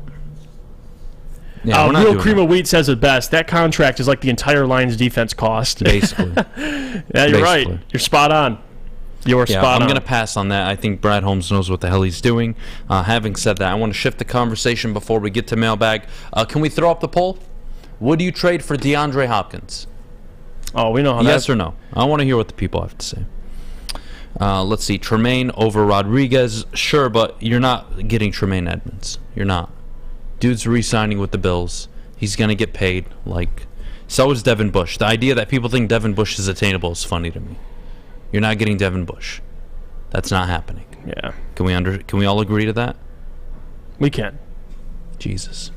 What are we doing here? I swear, sometimes my head just, just don't get it. I love this time of year because it's like anybody. But this is the best time of the year. No, I do. I love it. But it's not even just Lions fans. Any fan believes they can get anybody. They're like, hey, let's go get him. It's like, hey, I will It's see. not Madden. Yeah. Right. There's consequences to trading for certain players with certain salary cap figures. Right. I mean, right. What are you going to do? And one more time for that D-Hop talk, okay? Since the poll is finally up. Thank goodness 94% of you have said no. I will say this. Don't you want Jameson Williams to explode next season? Oh, absolutely. Why the hell would you add another target on this offense? It just doesn't make sense. Bring back Chark. Bring back the chemistry. I don't see it. I don't see it. Why is Bush not attainable? Because he's not signing for the Detroit Lions. That's why. That's why. Because he's going to get a nice contract from the Pittsburgh Steelers, and that's it. And Devin Bush, to me, as much as I liked him coming out of the draft, I don't know. After his ACL injury, he just hasn't really popped off the screen for me. And you're probably right. He's probably going back to Tomlin. I don't see him taking, unless you're paying him more than he would get anywhere else. But I don't know. We'll see. You know how many career sacks he has? How many? Just take a guess. He's played for 52 games. 4. No, come on, Jeff. Don't. I mean, it's not that bad. What's wrong with you? 5? 57. Oh, you're talking about Devin Bush. Devin Bush. How many sacks? 4. You son of a bitch! I was like, wait, what? You said 50 in 55 games. I know or he hasn't 52, had. I apologize. He had 2 interceptions his rookie year, but he hasn't done anything since then. So it's like I don't like this idea that we're going to shell out money for these people. I find it funny. Yeah, I find it funny. You had James Houston get 8 sacks, more than Devin Bush in 4 years, combined with the rookies from this draft class. And Unbelievable. Aiden has more career interceptions than him in one season. I don't get it. But he has a position to need. Big play J, Deion Jones. Yeah, but is he though? Hey, what is he providing? He's had 1 quarterback hit all season long, right? He's had 2 tackles for loss. Yeah, you're correct. I need way more than that from a fucking middle linebacker. Big play J, these are the names I'll mention to you. Deion Jones, Levante David. Levante David, to me, Levante David's an interesting one. That would be like the Anzalone replacement. You'll probably let Anzalone go, and you bring in Levante David. He brings in championship experience, veteran experience. I like it, especially if Tom Brady's leaving. You know who's a guy I am concerned about? He is all talk right now, and I hope the Lions don't go for him. You're going to hate me for this. Bradbury. No, I like Bradbury. I know you like him. That's why I'm saying no. Why not? Circumstantial. I mean, this is his one big year. He's going in, again, he's going to get paid somewhere. I don't want to get into a bidding war on a guy who, look, he played in a secondary with Darius Slay and the safeties that they have and the front 7 they have. I'm not discrediting the season he's had. Somebody should pay him. He deserves the money. He's a good player. But is he a corner 1 that I need to go shell out money for? I don't think so. Right. That's my concern. I would rather with have Bradbury. C.J. Gardner-Johnson, but I don't think he'll be available. I think the Eagles might re-sign him, but he's a ball hawk. All right, well, let's take a break. When we get back, mailbag. Favorite time of the show. All of you get your questions in the chat. Jeff and I will answer them. But before we go, Jeff, our good friends over at the Sports Marketing Agency. Let me tell you about it. The Sports Marketing Agency helps spread awareness about mental health and substance abuse through new podcast. This is the S Word, helps fight the stigma about seeking help. If you or someone you know is struggling, head to thesportsma.com for more information. Love Woodward Sports? Love wearing clothes? Then you should be wearing Woodward Sports clothes. Check out our full line of merch at woodwardsports.com. Just click on Shop. We have all your favorite designs, like Dan Campbell kneecaps, Beverly Hills Goff, Woodward Golf, and of course, our own logoed out merchandise. Men, women, infants, kids all love Woodward Sports. Impress your friends. Impress your boss. Impress your dog. Buy Woodward Sports merch today. Introducing the Planet Fitness Guide to getting that post-workout glow. Step 1. What's your why? More epic energy? Better sleep? Blow off steam? Step 2. Join Planet Fitness for just $10 a month and get moving in our clean and spacious clubs. Step 3. Bask in that post-workout glow. Join Planet Fitness today for just $10 a month. Join today at any of the 50-plus Detroit area locations.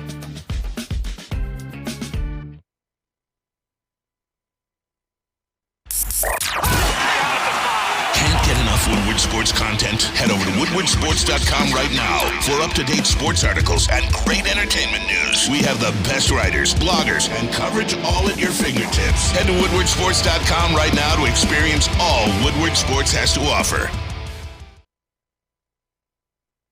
Here we go. Fulling Warehouse in Hamtramck is the home of the original football bowling game. They have 2 to play for $12, the unlimited to play, or you can pay $120 for a lane reservation for up to 10 people. $2 Mystery Beer Machine, full bar. Check it all out. FullingWarehouse.com. Don't worry, I'll wait. All right, we are back here on the Morning Woodward Show, live, woodwardsports.com, as always. Jeff? Guys, Jordan Pryor or Jesse Bates, you're not getting either of them. This is what I mean. I love you just like shutting down. Like Jesse Bates, why the fuck wouldn't Cincinnati pay him? I know. Yeah, he's a Why stud. would Pryor leave Buffalo? Perennial contenders every season. Same with Jesse Bates and the Bengals. Right. They're both getting paid. They're both staying. I would love them. Don't get me wrong. Right. But, yeah, kick rocks. I love That's not this. happening. Jesse Adams mailbag. Would you guys have given Roquan a contract? No, I wouldn't It's have. $20 million a year, just for reference. Aaron Donald is getting that. I wouldn't pay Yeah. that much for an inside linebacker. Pass rusher, yes, not linebacker. I'm with you, especially if you have to pay Lamar. You're paying him 20. What does that say for Lamar? You're giving Roquan $20+ million a It means year. Lamar sucks balls, and they know it. He's probably on his way. And he's probably out of on his there. way. Mailbag, would you go after T. Higgins? No, guys. The receivers. Are we just? Is it piss Adham off day? Is that what we're doing today? Okay, I don't know if you know this, but We're people done with like when you Would get you hire angry. Calvin Johnson to be the thanks new for cutting DB me off. coach? Why would he be the DB coach? God. Would he be if he was God. coaching? Wouldn't he be a wide receiver coach? But he's not coaching. God. He's God. doing big business moves right now. He's okay. Kill me. Kill me, God. Love Calvin Johnson, man. He's my favorite player, but he's not coming back to coach. I'm sorry. Harbaugh leaves. You think Ben Johnson? No. No. Guys, what are these questions? Ben Johnson What are we going to doing here? Michigan? Come on, what the are we doing here? What the hell? When will you talk baseball? When the fucking Tigers Yeah, I was win gonna more say, than 23 games. in How about March, that? when they start in end is of true. March. I'll talk Tigers when they freaking give me a reason to. Just like the Pistons. Speaking as of- much as I wanted to talk about them in the first segment, we moved off of them after 2 minutes because nobody gives a fuck about the Detroit Pistons. And Cade Cunningham would not fix a single problem with this They goddamn got murdered team. by 40 yesterday. I love the this Sixers. question. Well, it's not really a question. Shane says, wide receiver's pretty thin on this team. What the hell, guys? Wait, what? Should the Lions sign Braylon Edwards? Absolutely not. Dude can still jump. I don't know about run. Wow. Mailbag, right. would you draft Bijan in a corner in round one? So that would be 6 at corner and 18 for Bijan. I would say no. I'm just going to pass. I think you can walk away with Gibbs from Bama in the second round. I do. I do think he's a viable option with that second round pick. I think he'll be on the board. I do. Mailbag, what's most likely to happen? The Lions next year win division, Wait, win wild card? I guess will the Lions win? Oh, wait, what? Next year, win the division? Oh, win the division or make the wild card, more likely. I would say wild card for sure. Yeah. I think they're a That's playoff team no matter what next year. Probably the safe bet. I think they contend for the division. The only way they don't win it is if the Vikings somehow go 12-5, 13-4 again, which I don't see. Marco asked Mailbag, would you prefer the Lions to be passive or set the market for free agency? I mean, I don't think they'll set them. I would say conservative because there's no need. There's no need to put yourself in a financial strain. You've just fixed the cap. It's finally now opening up. Next year, it's going to be even better. I don't see the need to. Which team in the top 5 picks will make the dumbest draft day move? 1 second. I'll tell you right now. That's a good question. No, I have the answer. Give it to me. Let's see. Pick number 1 is the Bears. Pick number 2 is the Houston Texans. Pick number 3, the Cardinals. Colts 4 and Seahawks 5. In the top 5, I'm going to say the Cardinals fuck up. I mean, they don't have a general manager, so you could be right. I think the Cardinals absolutely... Oh, wait. Yeah, that's right. Their dumb GM is gone now. So I take that back. I do like Ballard. People are saying the Bears. I could see the Bears. The Bears are in a tricky spot. Botching that number 1 because if they do take Will Anderson number 1 overall, and he's not the second coming to Aaron Donald, I mean, you're going to hate that pick in 5 years. But yeah. It's a good question. Fair enough. What other questions do we have here? Colts by taking Will Levis. See, I don't hate that. I don't. I really don't. Is Josh Jacobs an option for Detroit at running back? I don't believe so. No. He'll cost too much. The dude's getting $13-14 million a year on his contract. Jennings says, Mailbag, who is your favorite corners in this draft? And personally, Joey Porter. He's 1 on my board over Ringo. Okay. He's 1 on my board over Ringo. I like it. If I could trade back to 9 or 10 or 11 and get Porter from 6, I would do it. Okay. And then I would double down with God knows who at 18. See, for me, looking at the top corners, I don't know if these guys you draft, but sleepers for me, Witherspoon, Emmanuel Forbes. Those 2 guys I'm huge fans of. Gonzalez is another one besides the Ringo or the Joey Porter. Can I add something? And I don't know if you guys take this seriously. Yeah. It's a trend. I'm not saying it's 100% for certain, but for some reason, the guys that I grew up watching play in the NFL, their kids are fucking studs. Patrick Surtain Jr. Asante Samuel Jr. Who's the other one? God. There's one more. Boys, help me here. There's Surtain, there's Asante Samuel. Who's the other kid? God, help me, people. Oh, J.C. Horn. J.C. Horn, one more on top of that. The long story short is, former NFL players and their kids are fucking awesome. So Joey Porter. So draft Joey Porter, because clearly that shit's working, okay? J.C. Horn, no, not Horn, there's one more. Antoine Winfield, yes. Marvin Harrison Jr., yes. Christian McCaffrey, yes. But I'm talking recently on the defensive side of the ball. There's one more. Not Winfield. There's one more, boys. There's one more. Work with me here. Work with me. Come on.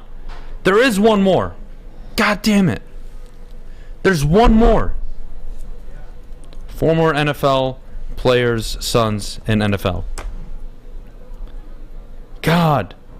Asante Samuel, J.C. Horn. Come on. Yeah, we pretty much named them. I mean, most of them. I think that's everybody, is it? I could have sworn it wasn't. Yeah, you have J.C. Surtain, Asante.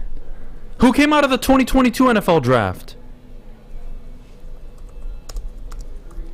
Give me a second. I feel like there's one person I'm missing, dude. It's frustrating me now. Trayvon Walker, Thibodeau, no. Oh, man. You're right. I think that's it. Yeah. I think that's it. Damn, why did I think there was one more? But to your point, they've all worked out. But it fucking works. They've all worked out. Oh, God. That's it for today's show. Thank you guys so much. We appreciate you as always. Red Wings took care of business last night. Wish I could say the same about the Pistons, but they suck. You all have a great rest of your Wednesday. I'm going to the gym, and I'm going to probably take a shot after. Who knows? Jeff, appreciate you. Feel better. Fish, thank you so much. Alex, thank you. Nice to have you back. Yeah. You all have a great rest of your Wednesday. We'll see you tomorrow. Check out Big D Energy at 11, Armani and Edwards at 2, and the Fat People and the Heavyweights at 5 o'clock. Go watch all the cup matches today. How do you not?